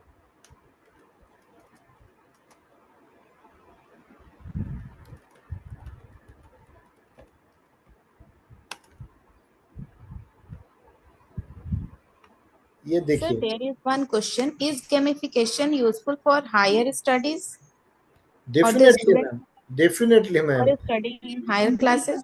Yes yes, why not. ये देखिए यहाँ पर वर्ड क्लाउड आपको दिख रहा होगा, मेंटीमीटर में खुद यूज करता हूँ। एक मिनट में आपके क्वेश्चन का उत्तर देता हूँ, पहले ये निपटा देता हूँ। ये देखिए, हर कोई अपना आंसर टाइप करेगा और ये यहाँ पर आएगा। मेंटीमीटर में खुद यूज करता हूँ, बहुत सुंदर, बहुत आसान है। मेरी क्लासेस में मैंने कई बार यूज किया है। आपके साथ भी ये, अगर आज 2 घंटे में इतना सारा कंटेंट ना होता तो मैं बहुत सारी एक्टिविटीज करता यहाँ पर, लेकिन अभी टाइम नहीं, इसलिए मैं बहुत फास्ट जा रहा हूँ, sorry for it. But you can see, बच्चा अपना मौखिक रूप से उत्तर दे या ब्लैक बोर्ड पे लिखे, इससे बेटर है वो लिंक ओपन करे और अपना नाम कंटेंट दे। यहाँ पर वो स्क्रीन पे अपने आप आएगा अलग अलग तरीके से, और ये मजेदार है। So it is also a game. What is that? Enjoyment, education through entertainment. तो ये भी एक तरीका है। दूसरी बात, आपने एक क्वेश्चन पूछा मैम कि हायर एजुकेशन में गेमिफिकेशन का उपयोग है या नहीं है। मैंने आपको अभी उत्तर दिया, word cloud, even I use it in my own classes in the university, कि जहां पर विद्यार्थियों को मैं कुछ लिंक देता हूं, वो अपना अपना आंसर वर्ड क्लाउड के माध्यम से देंगे। देखिए, आदमी में, हर आदमी में एक बच्चा छुपा हुआ होता है। हर किसी को लगता है कि हम दूसरे से बेहतर कैसे करें, हर किसी को लगता है कि हमें अप्रिशिएट किया जाए। फॉर एग्जाम्पल, आप में से कुछ लोग बाहर जाकर बोलेंगे कि इस क्लास में हमें कुछ मिले, अच्छा मिला है, तो मैं तो जरूर चाहूंगा कि मुझे अच्छा लगे। अरे हमारे पूरे भारतीय परंपरा में ये कहा गया है कि जो स्तुति होती है, यानी जो प्रेज होती है, वो भगवान को भी प्यारी होती है। हम भगवान की आरती उतारते हैं, बट जोक सपाट, बट एक हर आदमी को अपनी स्तुति, अपना आनंद, अपना अचीवमेंट, अपना कंपटीशन अच्छा लगता है या नहीं लगता है? मुझे बताइए आप मैम, आप ही बताइए मुझे। Yes, sir. Yes, sir. तो उसमें हायर एजुकेशन और चाइल्ड एजुकेशन का कोई सवाल ही नहीं पैदा होता। आप, हम जैसे टीचर्स के बारे में भी अगर कोई बैजेस दे, या फिर कोई सर्टिफिकेट दे, या फिर कोई तालियां बजे, या फिर वहां पर कोई क्लाउड बजे, या फिर कोई पोल बने, ma'am everyone will like it ना। 60 साल का बूढ़ा भी, उसको भी अच्छा लगेगा। Yes, sir. So it is all about motivation, nothing beyond that. उसमें कोई आपको खर्च करना नहीं है, बट बच्चों को ये लगे कि उनकी आवाज, उनका जानकारी, उनका कोई महत्व इस प्रोसेस में है। They feel they are identified, they feel they are involve in the process. So such type of things are very much important, and gamification of learning जो है ये इसके लिए बहुत कुछ अपॉर्चुनिटी आपको देता है। देखिए पोल्स भी, जैसे मैंने कहा आपको कि वर्ड क्लाउड का लिंक दे दिया और वहां पर वर्ड क्लाउड बन के आ गया, उसी तरीके से पोल अगर आपको मैं एक पोल देता अभी कि यहाँ पर आर्टिफिशियल इंटेलिजेंस एजुकेशन में या फिर चैट जीपीटी एजुकेशन में उपयोग करना चाहिए या नहीं करना चाहिए, तो हाँ या ना, तो इससे आपको भी लगेगा कि मेरा मत जो है, मेरा जो विचार है वो टीचर के लिए और क्लास के लिए इंपॉर्टेंट है। तो आपका बार कितना बढ़ता है, कितना पोल होता है, ये आप इससे एक्साइटेड होंगे या नहीं होंगे, बताइए तो आप। Of course, sir. Of course. So these are just simple examples, very जी sir. effective yet very simple। और एक बावर्ची करके राजेश खन्ना का एक बहुत प्रसिद्ध मूवी थी, उसमें उन्होंने कहा था डायलॉग में, एजुकेशन में इसको लाना चाहूंगा, उन्होंने कहा था कि जीवन में हम बड़ी बड़ी खुशियों के पीछे भागते भागते छोटी छोटी खुशियां लेना भूल ही जाते हैं। तो हर बार एज ए टीचर भी हमें कोई बहुत बड़ा इंक्रीमेंट मिले, प्रमोशन मिले, एस्टेब्लिशमेंट हो, अरे हर क्लास में हर टॉपिक पे हमें कुछ एंटरटेनमेंट मिल सकता है। हमारे विद्यार्थियों को भी जरूरी नहीं कि अच्छे मार्क्स ही सब कुछ है, उनका लर्निंग प्रोसेस उससे ज्यादा इम्पोर्टेंट है। और उसके बाद हर क्लास में उसको ऐसे कुछ वर्ड क्लाउड या पोल या गेम्स के माध्यम से, क्विज के माध्यम से उसको कुछ एप्रिसिएशन मिल रहा है, कुछ मोटिवेशन मिल रहा है, तो it will take him definitely sky high, उसका स्पिरिट बहुत बढ़ जाएगा। आप मानते हो या नहीं मानते हो, ऐसी चीजों से अपना एजुकेशन लेवल, अपना एजुकेशन प्रोसेस का लेवल बहुत ऊपर चला जाएगा। जो मिसिंग है, हमें अपनी क्लासेस को वाइब्रेंट बनाना है, making our classrooms more vibrant, more lively. तो इसमें हर बार विद्यार्थी आपकी क्लास में आने से पहले राह देखे कि सर आज क्या नया करने वाले। हर बार नया हो ये जरूरी नहीं है, but in between something like that can be included to make sure that the learners are engaged, they feel important in the process, और इससे आपकी एजुकेशन की प्रक्रिया जो है वो अच्छी गुणवत्ता की तरफ बढ़ती रहे। चले नेक्स्ट है मोस्ट इम्पोर्टेंट, जिसके लिए एक 2 दिन भी कम पड़ जाए, इतना बड़ा टॉपिक है, बट जल्दी से जल्दी मुझे इसको निपटाना पड़ेगा। AI enabled pedagogy. आजकल हर जगह जच्चा बच्चा जो है जिसका नाम लेता है वो है आर्टिफिशियल इंटेलिजेंस, कृत्रिम बुद्धि, कृत्रिम बुद्धिमत्ता, अनुकृत बुद्धिमत्ता, कृत्रिम मेधा, आप कुछ भी कह लीजिए, लेकिन पूरी दुनिया पर जिसका राज आज चलता है, विश्व का सबसे रिचेस्ट मैन से लेकर एक आम आदमी तक, हर किसी के जीवन को बनाने वाला एक चीज आज की तारीख में वो है आर्टिफिशियल इंटेलिजेंस। तो शिक्षा का क्षेत्र भी इससे कैसे अनछुआ रह सकता है। And even our teaching learning process can be enhanced, can be improved through the use of AI। कैसे, वो हम आगे देखते हैं। AI enabled pedagogy यानी AI के द्वारा सक्षम की गई शिक्षण अधिगम की प्रक्रिया, यानी इसका मतलब है कि ऐसी प्रक्रिया, सीखने सिखाने की ऐसी प्रक्रिया जिसमें कृत्रिम बुद्धिमत्ता का उपयोग कर उसका स्तर और बढ़ाया जा सकता है। It is about integrating AI technologies in educational practices to enhance teaching learning process. It involves using AI tools and system, ऐसे टूल्स और सिस्टम्स जो AI के हैं जिनसे पर्सनलाइज एजुकेशन यानी विद्यार्थियों को खुद के लेवल पर सीखने का अवसर मिले, उसको वहाँ पर एंगेजमेंट मिले, और उसके साथ आपका जो सीखने सिखाने का प्रक्रिया है वो और बेहतर कैसे किया जा सकता है। इसमें क्या क्या आता है, पहली बात तो है AI से क्या होता है पूरे टीचिंग लर्निंग में, मैं आपको बहुत ही आसान शब्दों में समझाने की कोशिश करता हूँ।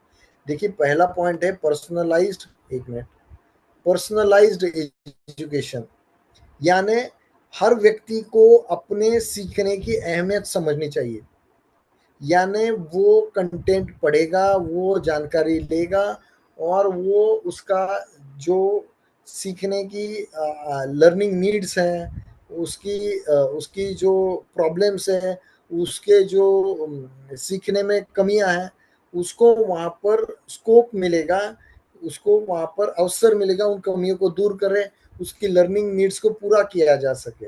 ऑनलाइन मटेरियल के माध्यम से ये पूरा होता है और एआई टूल्स में तो डेफिनेटली होता है। कैसे होता है? तो देखिए, किसी टॉपिक पे आपने कुछ कंटेंट पढ़ा और कोई एआई आधारित आपने टेस्ट दे दी। टेस्ट में आपके अंकों से पता चला कि समझो ABCD इन 4 टॉपिक का मिलकर एक टेस्ट था। आपको जो मार्क्स मिले उसके आधार पर ए में तो आपको अच्छे मार्क है, लेकिन बी में साधारण है और CD में बहुत कम है। इसका मतलब है सी और डी कंटेंट में आपको क्या है, अंडरस्टैंडिंग ठीक से हुआ नहीं है, और बी में आपका अंडरस्टैंडिंग ऑर्डिनरी है। तो वहां पर आपको फिर से ऐसा कंटेंट प्रोवाइड किया जाएगा, पहले तो फीडबैक दिया जाएगा और कंटेंट भी प्रोवाइड किया जाएगा, जिससे आप अपना लर्निंग करके वो सुधार कर सको। यहाँ पर फीडबैक दिया जाता है। एडेप्टिव लर्निंग एक्सपीरियंसेस, इसका मतलब है हर विद्यार्थी का अलग अलग है, हर किसी विद्यार्थी को समान पैरामीटर से नहीं मापा जा सकता। जैसे आज की तारीख में हम हमारी क्लासेस में जो करते हैं, भले ही हमारी इच्छा हो ना हो, हमें ये अपनाना पड़ता है। हमारी क्लास में 50 बच्चे हैं समझो, तो 50 बच्चों को हम एक ही तरीके से पढ़ाएंगे, एक ही समय देंगे। हर किसी को एक समान समझेगा नहीं, लेकिन जिसको अच्छे से समझेगा वो समझेगा, जिसको नहीं समझेगा उसका हम कुछ नहीं कर सकते। वो अगर आपके पास आ भी जाए तो आप उसको कितना टाइम दे पाओगे? सो यहाँ पर एआई आधारित जो ऑनलाइन लर्निंग प्लेटफॉर्म्स है, उनमें विद्यार्थियों को इंस्टेंट फीडबैक दिया जाता है, उनके अनुसार, उनके सीखने के तरीके के अनुसार। लर्निंग स्टाइल की बात कर रहा हूँ। कोई सुन के समझता है, कोई एक्टिविटी के माध्यम से बेहतर समझता है, कोई देखकर समझता है। तो विद्यार्थी की लर्निंग स्टाइल देखकर उसके लिए उस तरीके का लर्निंग एक्सपीरियंस प्रोवाइड करना, ये एआई आधारित होता है। तो ये एआई एनेबल्ड पेडागोजी है, जिसमें विद्यार्थी के लर्निंग को पर्सनलाइज करना, वैयक्तिकृत करना सबसे इम्पोर्टेंट माना गया है। यानी मैं अलग हूँ, वसुंधरा जी अलग है, रेखराम अलग है, या सरिता जी आप अलग है, हर कोई अलग है।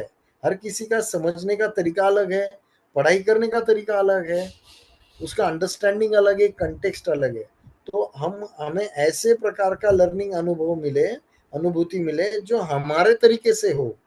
मैं अगर वीडियो देखकर, वीडियो से मुझे अच्छी तरह से समझ आता है, तो मुझे वीडियो बेस्ड कंटेंट प्रोवाइड किया जाएगा। वसुंधरा जी को अगर टेक्सचुअल कंटेंट ज्यादा कंफर्टेबल है, तो उनको टेक्सचुअल तरीके से कंटेंट दिया जाएगा। ये होता है पर्सनलाइज्ड एडेप्टिव लर्निंग एक्सपीरियंसेस। क्या क्या है ये संक्षेप में समझ लेते हैं। These are technology in the field of education to improve and personalize learning experience of the students. जैसे कि मैंने अभी कहा, incorporating various features and technologies to enhance the learning experience and educational processes. AI क्या है? AI मानव के जो neurons हैं, उसी तरीके से जो न्यूरॉन्स कोडिंग के माध्यम से, प्रोग्रामिंग के माध्यम से तैयार करके प्रॉब्लम सॉल्विंग, अंडरस्टैंडिंग से लेकर प्रॉब्लम सॉल्विंग तक की ह्यूमन ब्रेन की प्रक्रिया करने का एक तरीका है। तो ऐसी स्थिति में आप उन फीचर्स को, उन टूल्स को, उन टेक्नोलॉजीज को यूज करेंगे जिससे लर्निंग एक्सपीरियंस और बेहतर हो सके। Integrating AI technology into practices and environments, it aims to enhance learning experience, जिससे AI का अल्गोरिदम्स और टूल्स का उपयोग करके हम अपने लर्निंग को और बेहतर कैसे बना सके, उसके कुछ उदाहरण मैं अभी आपके सामने रखूंगा।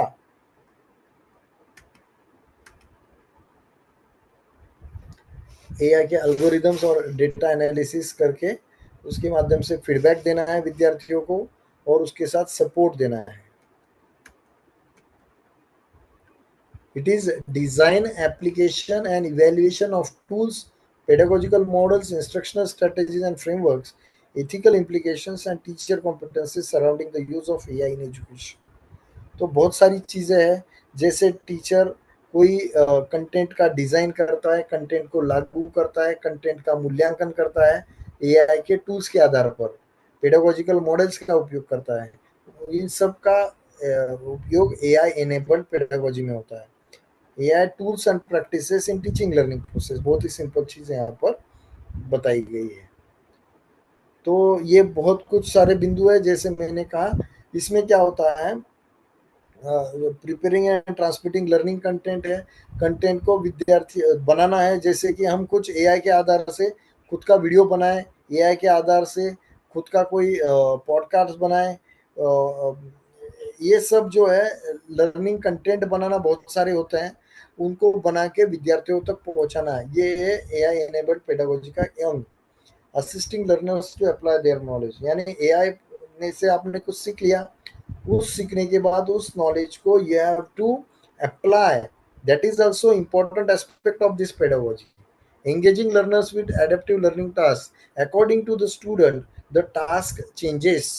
विद्यार्थी का जो पर्सनलाइज्ड लर्निंग का जो पाथ है, ट्रैक है, उसके आधार पर उसको कुछ टास्क दिया जाएगा, उस टास्क के आधार पर वो कुछ करेगा, वो एंगेज रहेगा। Assisting learners to improve through assessment and feedback, जैसे मैंने पहले भी कहा, आपको ऑनलाइन टेस्ट दिया जाएगा या कुछ असेसमेंट दिया जाएगा, उसका रिजल्ट फिर immediate feedback. Supporting learners to their self regulated learning. So AI enabled pedagogy में है learning engagement, learning outcomes, performance analysis, adaptive guidance according to each and every student, उसने क्या किया उस तरीके से उसको मार्गदर्शन करना, personalize support, collaboration and interaction, problem solving and feedback. चलिए तो फटाफट ये सब समझ लेते हैं। इम्प्लीकेशंस इन इंडियन सिनेरियो, बहुत टाइम कम है, अदरवाइज एआई की कंसेप्ट पे भी बहुत सारी बातें की जा सकती है। तो क्लाउड कंप्यूटिंग की बात करते हैं। पहला पॉइंट है क्लाउड कंप्यूटिंग। तो क्लाउड कंप्यूटिंग आपको पता होगा कि क्लाउड बेस्ड सर्विसेज होती है, जैसे गूगल का खुद का क्लाउड है, एमआई का है, एप्पल का है, तो ऐसे कई सारे क्लाउड से। तो उनके आधार पर आप क्या करते हो, सर्वर्स होते हैं, वो सर्वर्स डेटा को स्टोर करते हैं, डेटाबेसेस मैनेज करते हैं, नेटवर्किंग प्रोवाइड करते हैं, सॉफ्टवेयर ऑफर करते हैं, एनालिटिक्स ऑफर करते हैं, वो भी इंटरनेट द्वारा यानी क्लाउड द्वारा। So such type of data computing can be used in teaching learning process. तो इसमें क्या होगा कि एजुकेशनल प्रैक्टिसेस में इनका उपयोग करके हम विद्यार्थियों का डेटा एनालाइज कर सकते हैं, उन्होंने क्या काम किया है, क्या टास्क परफॉर्म किया है, और उसमें क्या क्या उनको सुधार करना चाहिए। It is such type of data computing implication in Indian scenario. दूसरा है असिस्टिव टेक्नोलॉजी। आप सबको पता होगा children with special needs, Modi ji ने इनको बहुत सुंदर नाम दिया है, दिव्यांग। तो ऐसे बच्चे जो आम नहीं है, जो सामान्य नहीं है, उनकी कुछ अलग आवश्यकता है, लर्नर विद स्पेशल नीड्स, तो उनके लिए नाम में ही इसका मतलब है असिस्टिव टेक्नोलॉजी, यानी उनको असिस्ट करना, उनको सहायता करना। तो ऐसी टेक्नोलॉजी जो लर्नर विद स्पेशलिस्ट, जो दिव्यांगों को सहायता प्रोवाइड कर सके, ऐसी टेक्नोलॉजी यानी ऐसे टूल, ऐसे सॉफ्टवेयर, ऐसे टास्क, ऐसे डिवाइस जो इन लर्नर विद स्पेशल नीड्स को सहायता कर सके। तो कौन कौन से आती है, कौन कौन सी टेक्नोलॉजी इसमें आती है? For example screen reader. आप सबको पता है कि स्क्रीन रीडर यानी स्क्रीन पे जो लिखा है वो मौखिक रूप से बोला जाए, ऐसी टेक्नोलॉजी। बाद में टेक्स्ट टू स्पीच सॉफ्टवेयर, यानी कुछ टेक्स्ट में आया है, तो अगर व्यक्ति अंध है, ब्लाइंड है, तो उसके लिए फिर टेक्स्ट टू स्पीच सॉफ्टवेयर उपयोग में आ सकता है। कोई व्यक्ति सुन नहीं सकता है, उसके लिए स्पीच टू टेक्स्ट सॉफ्टवेयर उपयोग में आ सकता है। बाद में कुछ ऐसे डिवाइसेस जो augmented and alternative communication devices, यानी विद्यार्थी को कम सुनाई देता है या कम दिखाई देता है, तो इस तरीके के कुछ हाई क्वालिटी के डिवाइसेस इसमें आते हैं। बाद में इंटरेक्टिव व्हाइट बोर्ड्स का बात कर रहा हूँ, टच स्क्रीन की बात कर रहा हूँ, augmented reality and virtual reality यानी AR VR की बात कर रहा हूँ। तो ऐसे टूल्स भी असिस्टिव टेक्नोलॉजी में आते हैं। चलिए आगे की बात करते हैं। Virtual agents. वर्चुअल एजेंट्स क्या है? वर्चुअल एजेंट्स जो है वो ऐसे एप्लीकेशन से, ऐसे सॉफ्टवेयर प्रोग्राम है जो AI का उपयोग करके आपके यूजर को यानी विद्यार्थियों के साथ इंटरेक्ट करता है मानवीय रूप से, यानी जैसे कि एक आम आदमी उससे इंटरेक्ट करता है। इंटरेक्शन किस तरीके से होता है? AI के माध्यम से इंटरेक्शन एक तो टेक्स्ट के माध्यम से होता है या फिर वॉइस के माध्यम से होता है। तो आपने चैट GPT का नाम सुना होगा, आपने जेमिनी का नाम सुना होगा, को पायलट का नाम सुना होगा, ग्रॉक का नाम सुना होगा। तो ये क्या करते हैं, या फिर चैट बॉट का नाम सुना होगा। तो ये क्या करते हैं, आपने जो क्वेश्चन पूछा या कुछ बोला है उसको रिस्पॉन्ड करते हैं टेक्स्ट के माध्यम से या वॉइस के माध्यम से भी। चैटबॉट्स जो है आज की तारीख में वॉइस में भी रिस्पॉन्ड करने लगे हैं। So these are virtual agents, these are software based on AI technology जो आपके साथ ह्यूमन लाइक कन्वर्सेशन करते हैं या कोई टास्क करते हैं। जैसे मैंने जेमिनी पे लिखा कि give me 10 resources on blended learning, तो वो उसको मैं ऑर्डर दे रहा हूँ, वहाँ पे कन्वर्सेशन हो रहा है। वो टास्क क्या करेगा, वो मुझे सीधे सीधे लिस्ट देगा 10 रिसोर्सेस ऑन ब्लेंडेड लर्निंग की। तो ठीक है, ऐसे कई सारे वर्चुअल एजेंट्स आपको मिल जाएंगे, इनके बारे में आपको जानना होगा और डिटेल में। दूसरी एक इम्पोर्टेंट बात जो है वो AI करता है, वो है असेसमेंट, ग्रेडिंग एंड फीडबैक की। सो आपको Sir, जैसे you are मैंने requested to make Basundhara ma'am as co-host, please. Hello, हाँ sir, you are requested to make Basundhara ma'am as co-host. एक minute, Actually, sir, few participants are waiting in waiting room, sir. That's why. Sir. एक minute, मुझे ही पता नहीं था आपने पहले।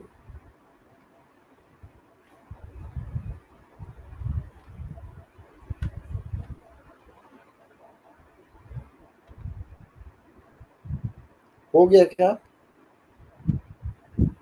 Yes, sir. Yes, sir. Thank you.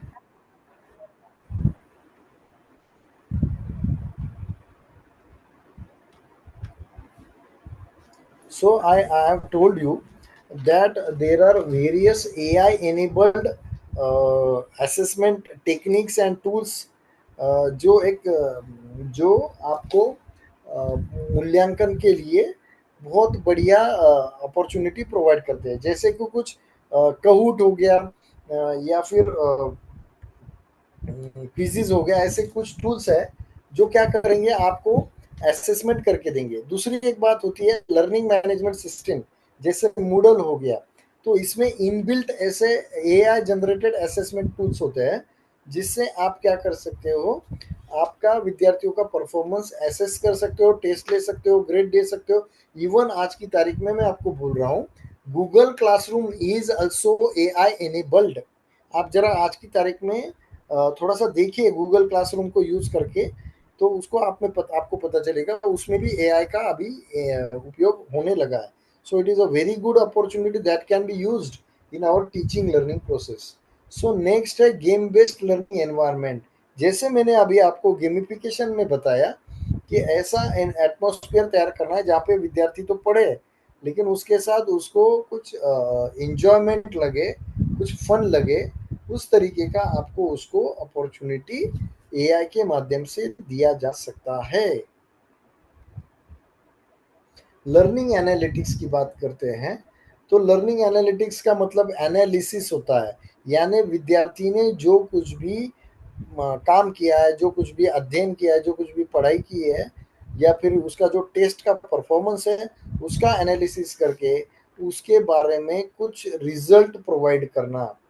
जैसे student का इंटरेक्शंस क्या हुआ है, जैसे उसका परफॉर्मेंस कैसे हुआ है, वो उसका एंगेजमेंट कैसे रहा है, या उसका बिहेवियर कैसे रहा है, उसका आपको एनालिसिस करके इमीडिएटली इंस्टेंटली मिलता है लर्निंग एनालिटिक्स के माध्यम से। फॉर एग्जांपल कोई एआई एनेबल्ड लर्निंग प्लेटफॉर्म है, लर्निंग मैनेजमेंट सिस्टम है, उसमें मैंने कितने घंटे वहाँ पर एक्सेस किया, हर दिन कितना एक्सेस किया, मैंने वीडियो कितने टाइम एक्सेस किया, मैंने टेक्स्ट कितना टाइम एक्सेस किया, मैं हर रोज उसमें जुड़ा था या गैप लेता था, मेरा लर्निंग का स्टाइल कौन सा है, मेरी लर्निंग हैबिट्स क्या है, मेरा टेस्ट का परफॉर्मेंस क्या है, मेरे टेस्ट के परफॉर्मेंस में मेरे जो स्कोर है या ग्रेड है उसमें कंसिस्टेंसी है या कम ज़्यादा है, मैं किस चीज़ में कम हूँ, किस चीज़ में बेहतर हूँ। That sort of analysis is given through learning analytics. So ये बहुत सारे सिस्टम्स में है, बहुत सारे लर्निंग मैनेजमेंट सिस्टम्स में है। आगे एक इम्पॉर्टेंट एस्पेक्ट आपके सामने रख रहा हूँ, ITS intelligent tutoring system. Computer आधारित एआई आधारित ऐसी सिस्टम है जो विद्यार्थियों को पर्सनलाइज्ड लर्निंग फीडबैक देता है, पर्सनलाइज्ड इंस्ट्रक्शंस प्रोवाइड करता है। जैसे कि मैंने आपको कहा कि विद्यार्थियों की ज़रूरतें, विद्यार्थियों के इश्यूज, विद्यार्थियों का लर्निंग हैबिट्स, लर्निंग स्टाइल्स देखते हुए उसके आधार पर उसको लर्निंग का अपॉर्चुनिटी देना और उसका परफॉर्मेंस एसेस करके फीडबैक देना। ये पूरी तरीके से एडेप्टिव लर्निंग प्लेटफॉर्म्स में भी वही है और इंटेलिजेंट ट्यूटरिंग सिस्टम्स में भी वही चलता है। यानी यहाँ पर इंटेलिजेंट का मतलब है आपके विद्यार्थी के अनुसार वो बदलता है, एडेप्टिव का भी वही मतलब है, ऐसे प्लेटफॉर्म जो विद्यार्थी के अनुरूप, उसके अधिगम के अनुरूप बदलते हैं, सुधार में एडेप्ट होते हैं। एक्सपर्ट सिस्टम्स, जैसे मैंने आपको कहा चैट जीपीटी हो या जेमिनी हो, ऐसे सिस्टम्स जो आपके लिए एक्सपर्ट का मतलब क्या है, विशेषज्ञता प्रोवाइड करना। यानी मैंने माइक्रोसॉफ्ट को पायलट पे मैंने क्वेश्चन डाला कि which are the types of AI implications in education, तो शिक्षा में एआई के कौन कौन से अनुप्रयोग किए जा सकते हैं, तो मुझे वो टाइप देगा। तो ये क्या है, एक्सपर्ट है ना। तो पूरा इंटरनेट पे अवेलेबल जो मटेरियल है, LLM आपको पता होगा, लार्ज लैंग्वेज मॉडल। तो लार्ज लैंग्वेज मॉडल इस सिस्टम के आधार से आपको ये इंटरनेट पे जितना भी कंटेम्प्ररी कंटेंट उपलब्ध है, on the basis of that content these sort of platforms like ChatGPT, Gemini, Copilot, there are so many. So these provide you the exact result of your query, your question, your doubt, your point आपने जो पूछा उसका expert आपको conclusion देता है। Language learning applications, जिसको मैं natural language processing कहूँगा। आपको नेचुरल लैंग्वेज प्रोसेसिंग के बारे में बारीकी से जानना होगा, जिसमें क्या किया जाता है, जिसमें लैंग्वेज को प्रोसेस किया जाता है, लैंग्वेज को एनालाइज किया जाता है और उसके आधार पर एक आपको अनुभूति दिया जा सकता है। जैसे फॉर एग्जांपल आपके सामने मैंने कुछ उदाहरण पहले रखे थे, वही मैं दोहराना चाहूँगा।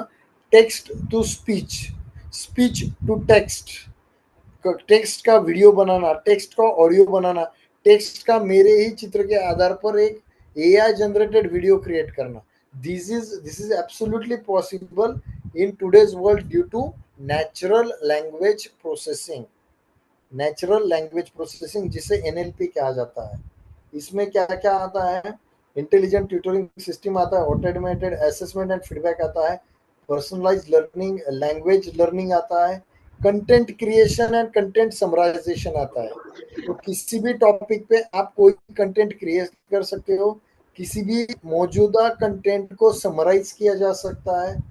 Engagement analysis, accessibility, sentiment analysis, बहुत सारी चीज़ें हैं।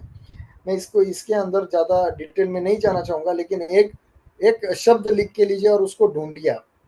कन्वर्सेशनल एआई, कन्वर्सेशनल एआई, इस टॉपिक पे आपको ज़रा जानकारी लेनी होगी। कन्वर्सेशनल एआई,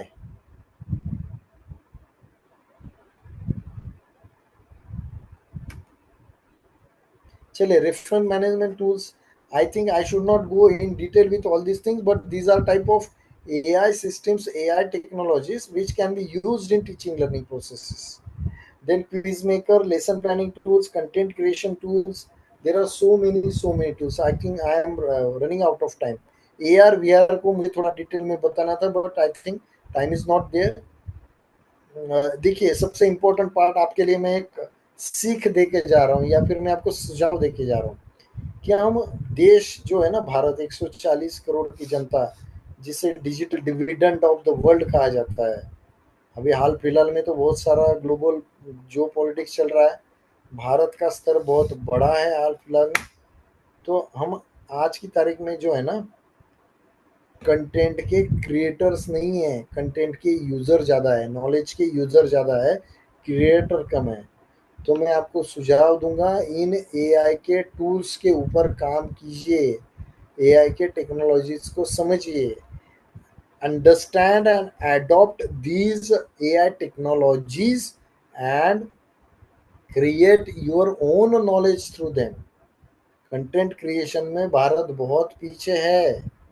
पेटेंट की बात हो, क्वालिटी रिसर्च पेपर की बात हो, इंटेलेक्चुअल प्रॉपर्टी राइट्स की बात हो, we are far behind the developed countries. तो इसीलिए अगर हमें आगे बढ़ना है, तो भारत को आगे बढ़ना है, तो एजुकेशन सिस्टम को आगे आना पड़ेगा। इसके लिए टीचर्स को आगे आना पड़ेगा, टीचर्स को क्रिएटर्स ऑफ नॉलेज बनना पड़ेगा, कंटेंट क्रिएटर भी बनना पड़ेगा।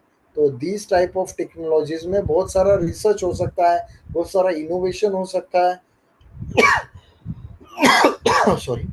तो I appeal to all of you to work on these AI technologies.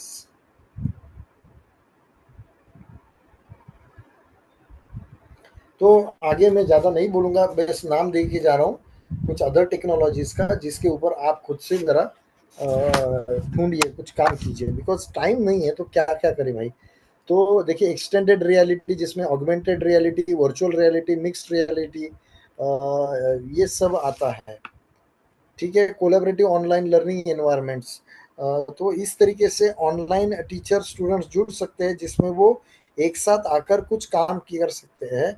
जैसे कि ऑनलाइन कोलैबोरेटिव टूल्स है, गूगल के है, माइक्रोसॉफ्ट 365 में तो बहुत सारा काम हो सकता है।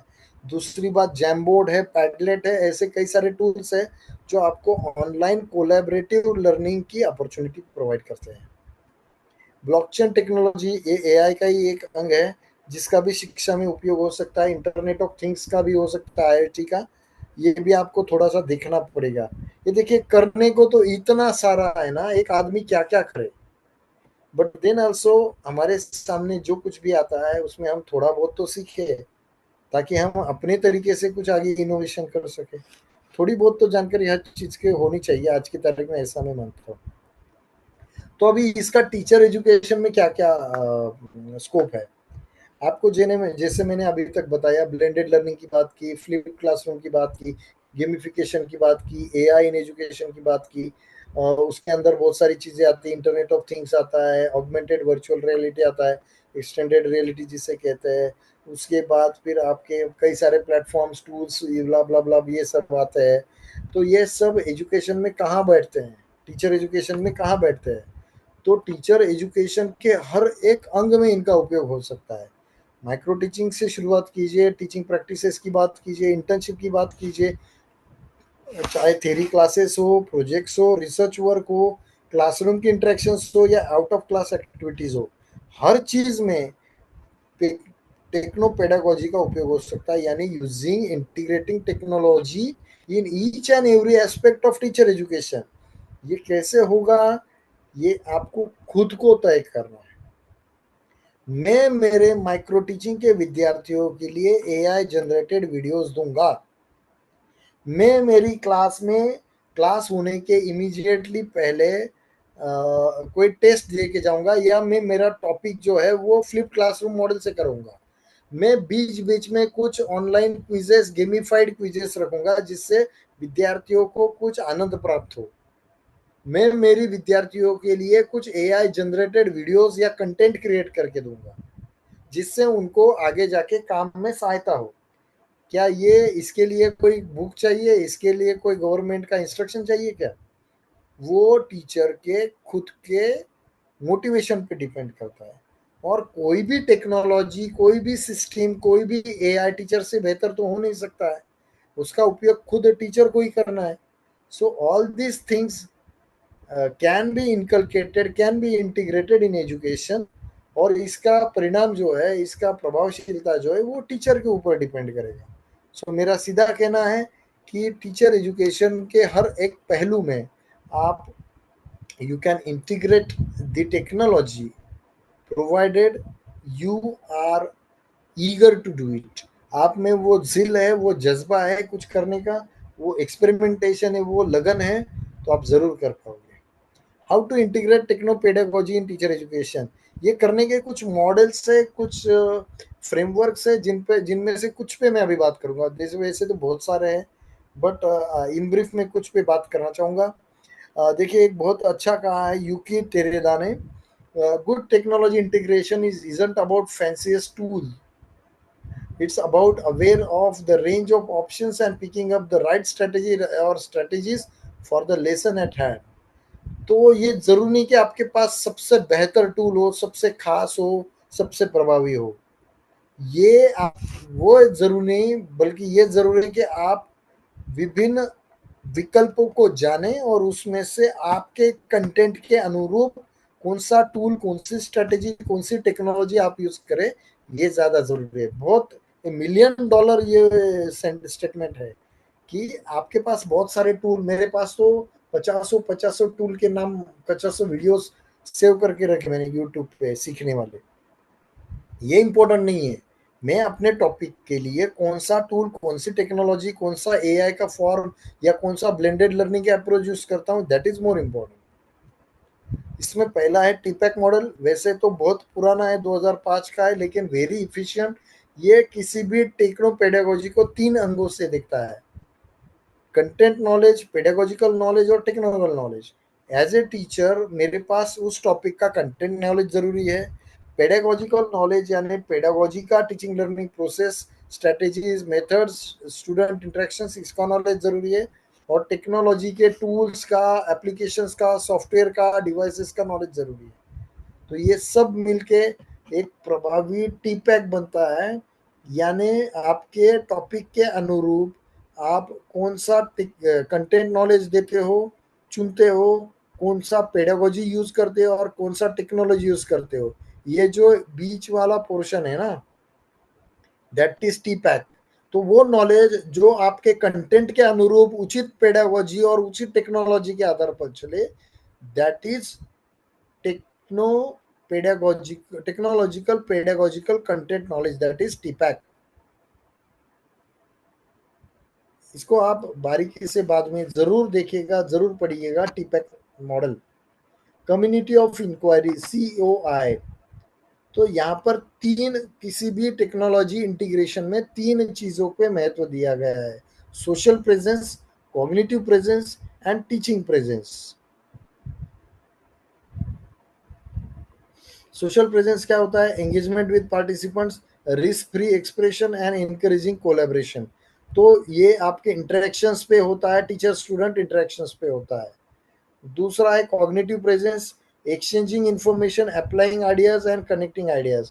सो ऑनलाइन हो, ऑफलाइन हो या ब्लेंडेड मोड में हो, ये लागू होता है कि आप जानकारी बेहतर तरीके से एक्सचेंज करें, अधिकाधिक करें, जिससे अप्लाई हो, आइडियाज जनरेट हो और आइडियाज में इंटरकनेक्टिविटी आप प्रस्तापित कर सके, जिससे कुछ आउटकम बेस्ड कुछ कंस्ट्रक्शन बने। उसके बाद टीचिंग प्रेजेंस यानी setting curriculum, sharing personal meeting, focusing discussion, यानी टॉपिक क्या करना है, टॉपिक डिसाइड करने से लेकर मीटिंग ऑर्गेनाइज करना, यानी टीचिंग लर्निंग का सिनेरियो तैयार करना, और डिस्कशन जो है, चर्चा जो है वो फोकस में रखना। तो ये है कम्युनिटी ऑफ इंक्वायरी मॉडल। तो उचित शैक्षिक अनुभव उसी से आएगा जिसमें इन तीनों का उचित तरीके से इंटीग्रेशन होगा। क्या क्या होगा? कंटेंट सिलेक्ट करना, सेटिंग क्लाइमेट यानी वहां पर उचित तरीके के वातावरण की निर्मित करना, और सपोर्टिंग डिस्कोर्स यानी टीचर सपोर्ट हो, टेक्नोलॉजी सपोर्ट हो, इंफ्रास्ट्रक्चर सपोर्ट हो, ये सब तरीके का सपोर्ट प्रोवाइड करना, और इसी के आधार पर आपका एजुकेशनल एक्सपीरियंस बनता है। SAMR मॉडल बहुत ही सरल ये मॉडल है। ये भी है जिसमें 4 स्टेजेस दिए गए हैं। ये देखिए, कोई भी टेक्नोलॉजी, बहुत ध्यान से समझिए बात, I will not take much more time of yours, but please listen to me. This model is a very vibrant and very effective model. When you talk about integration or use of technology in teaching learning process, it cannot happen in as a miracle in a night. एक ही दिन में सब कुछ नहीं बदल सकता।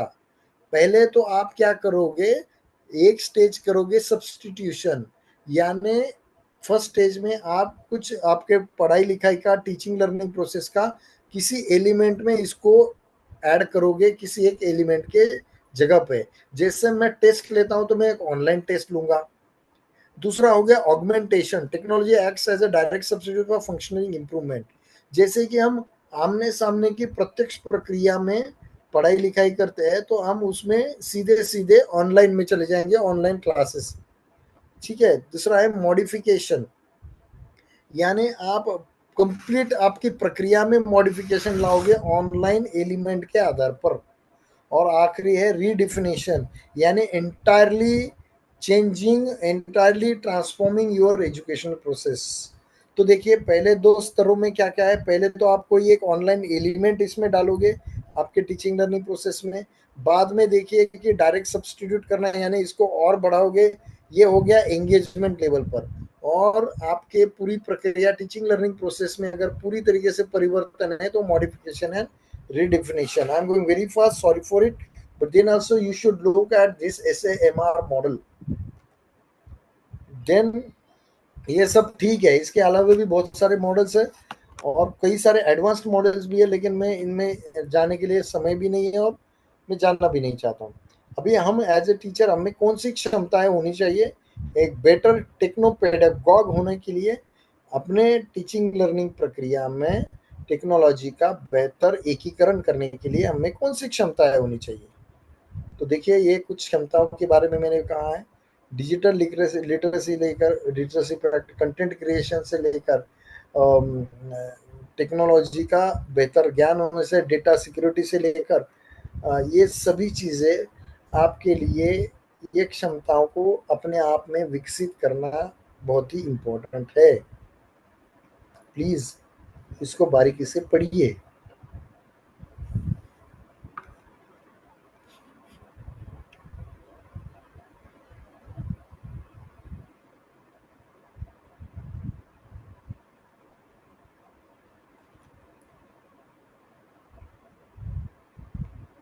चाहे तो आप स्क्रीनशॉट भी ले सकते हो।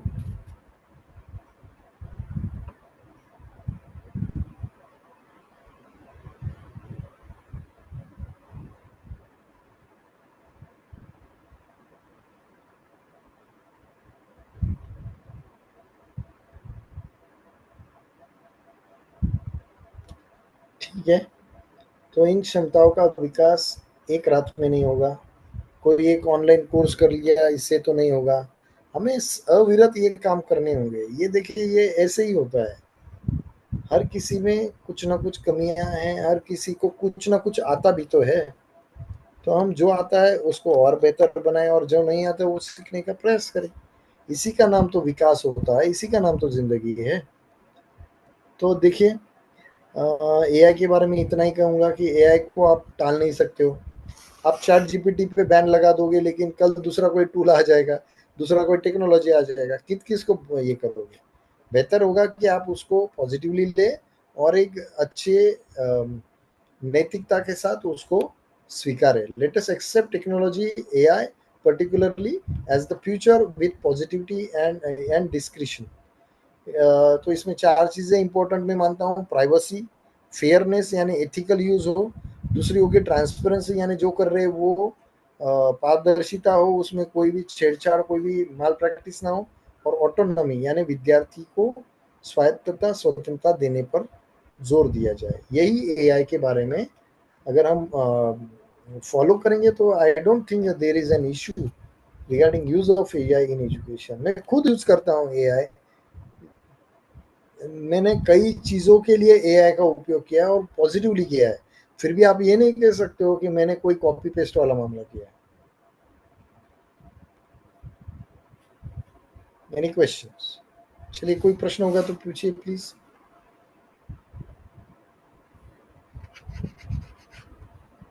हेलो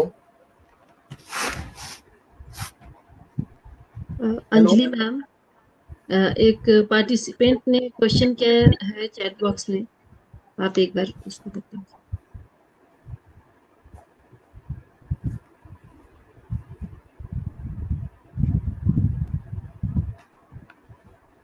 एक स्टूडेंट का सर क्वेश्चन है जी चैट बॉक्स में. जी. How can we integrate, or what are the ways or method to integrate or introduce technology in our curriculum? As we know, we have hug digital device or digital infrastructures lacking in our country. जी देखिए, मैं इसका एक उदाहरण देना चाहूँगा कि नरेंद्र मोदी जी जब Facebook के हेडक्वार्टर्स में गए थे ना, अमेरिका में गए थे वो प्राइम मिनिस्टर होने के बाद 1 साल में, तो वहाँ पर उनको प्रश्न पूछा गया था कि आप टेक्नोलॉजी में आगे बढ़ने की बात कर रहे हो और दूसरी तरफ देश में इंफ्रास्ट्रक्चर, टेक्नोलॉजी, डिजिटल इंफ्रास्ट्रक्चर की इतनी कमी है, तो कैसे चलेगा? तो उन्होंने कहा कि दोनों चीजें साथ साथ चलेंगी, यानी हम टेक्नोलॉजी में भी आगे बढ़ेंगे और हमारा इंफ्रास्ट्रक्चर भी आगे बढ़ाएंगे. हमारे पास, मैंने जैसे कहा कि बहुत सारा डिजिटल डिवाइड है, नो डाउट. आप वहां पर हो, आपको कई समस्या है, मैं यहाँ पर हूँ, मुझे समस्या है. मेरी खुद की यूनिवर्सिटी एक सेंट्रल यूनिवर्सिटी है जिसको इंटरनेशनल स्टेटस है, लेकिन मुझे पता है कि वहां पर कितनी सारे इश्यूज मैं फेस कर रहा हूँ. तो बात यह है कि आप में वो जज्बा होना चाहिए. जब आप में जज्बा हो और आप अपने डेडिकेटेड हो कि मुझे टेक्नोलॉजी का यूज करना है अपने टीचिंग लर्निंग में, तो आप अपने आप रास्ते ढूंढते हो. पहले हमें बीच में मैंने एक वर्कशॉप करवाया अपने बच्चों के लिए. हमारे पास वो सिस्टम नहीं था कि हर बच्चे को कोई ऑनलाइन जोड़ के उनको एक साथ वो एक्टिविटी करवाएं. ये हमारे पास उतना टाइम नहीं था और उस तरीके का सब सपोर्ट नहीं था इंफ्रास्ट्रक्चर का. फिर भी हमने क्या किया कि एलसीडी पे expert were there on online and students were sitting in my ICT lab. तो वहां पर हमने क्या किया कि एलसीडी पे, प्रोजेक्टर पे हमने एक्सपर्ट को दिखाया, वहां पे स्पीकर रखे, सबको दिखे, इस सुनाई दे, इस तरीके के प्रोविजन किया और लैपटॉप पे सेशन चलता रहा. यानी ये देखिए, भारतीयों में एक बहुत बड़ा स्किल है, उसे अपने देसी भाषा में कहते हैं जुगाड़. तो जो उपलब्ध है उसका उपयोग करके हम क्या क्या कर सकते हैं, ये सोचने में हमें किसी की सीख की जरूरत नहीं पड़ती, बस इच्छा की देरी है जी. आपको उदाहरण देता हूं कोरोना काल का. कोरोना काल में आपको खुद को पता होगा कि कैसे कैसे अनुभव हमें आते थे. जैसे कि कहीं पे इंटरनेट या लाइट की सुविधा तक नहीं थी कई बार, फिर भी ये जमाना आगे बढ़ा, भारत रुका नहीं. तो इसके कई सारे उदाहरण हैं कि जैसे कि एक महाराष्ट्र के सोलापुर डिस्ट्रिक्ट का एक गांव था, मैंने टीवी पर देखा था वो. तो वो क्लास, वहां पे इंटरनेट की तो बात ही नहीं थी और सोशल, पूरा लॉकडाउन था, तो फिर भी क्लासेस चलती थी. कैसे चलती थी? तो गांव का एक बड़ा मंदिर था, मंदिर का जो स्पीकर था ना, उस पे समझो कि क्लासेस चलती थी. जैसे कि कक्षा 5वीं की कक्षा है तो सुबह 9 बजे से 10 बजे 5वीं की कक्षा, 10 बजे से 11 बजे तक छठी की कक्षा, 11 से 1, 11 से 12 7वीं की कक्षा स्पीकर पे चलती थी। यानी देखिए जो अवेलेबल है उसके साथ हम कैसे आगे बढ़ सके और अपने जो कुछ भी प्रॉब्लम्स है उनको कैसे सॉल्व कर सके, इसके लिए आपको कोई मॉड्यूल बुक नहीं मिलेगा, कोई आपको गाइड नहीं मिलेगा, ये आपको हमें खुद करना पड़ेगा। इसके लिए हमें कोई गाइड करने वाला नहीं है। There is no such type of resource book. कोई एक्सपर्ट भी आपको गाइड नहीं कर सकता। ये आपकी हर किसी की सिचुएशन अलग अलग है। तो सिचुएशंस के अनुसार अगर हम में इच्छा है, अगर हम में जज्बा है, मेहनत लेने का अगर एटीट्यूड है, तो definitely we can come out of those problems and use and integrate technology in our classrooms. Yes, और कुछ है?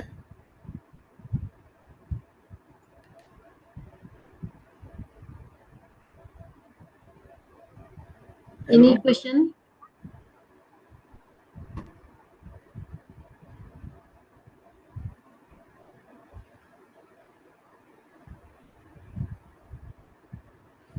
आई think the time is up now, so रुकना चाहिए। वैसे तो बहुत बड़ा टॉपिक है, मैं खुद परेशान हो गया था कि आपको क्या क्या बताऊं, लेकिन फिर भी कंपाइल तो करना पड़ा और बहुत सारे टॉपिक, बहुत सारा कंटेंट छूट गया है।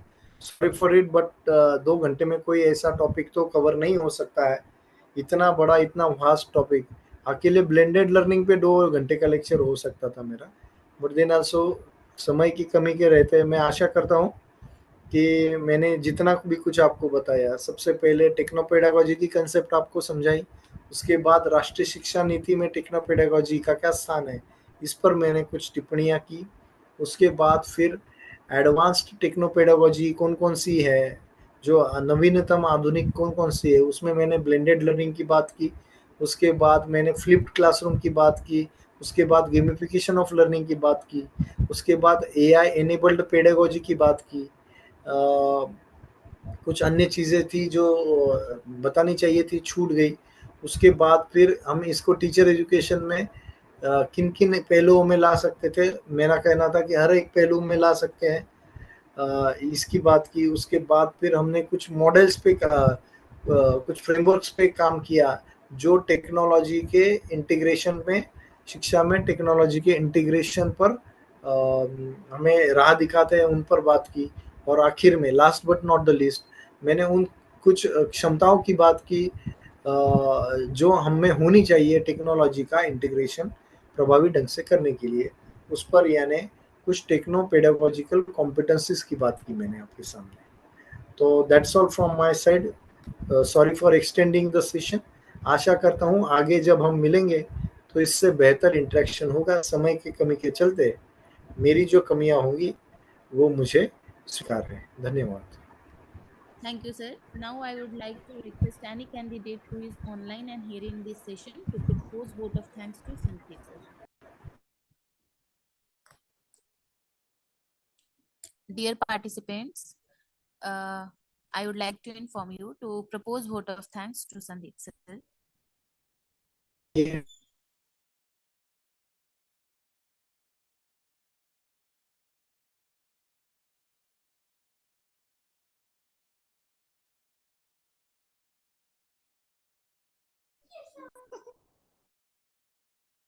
Am I audible?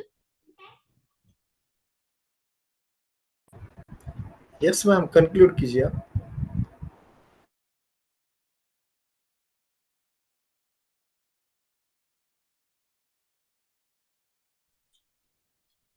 Thank you, sir.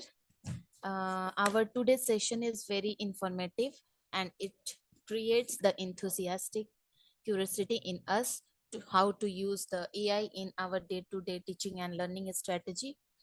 So very, very thanks from behalf of Gothabud Teachers Training College for this innovative session.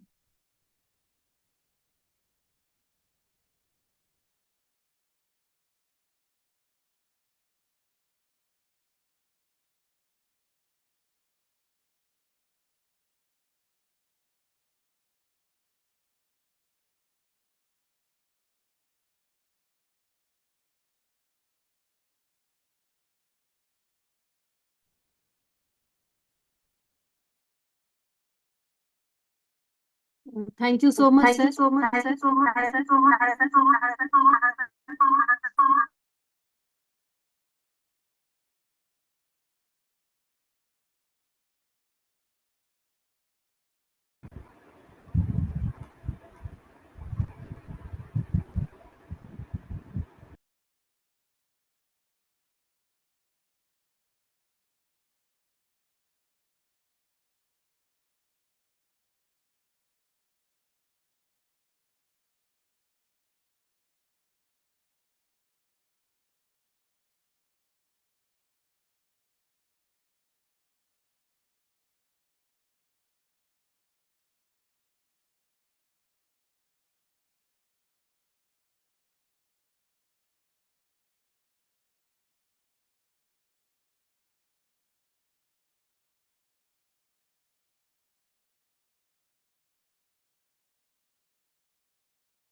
அம்மாட்ட பேசிட்டேன். அம்மா வந்து தம்பிகிட்ட பேசிட்டு சொல்றேன்னு சொல்லியிருக்காங்க.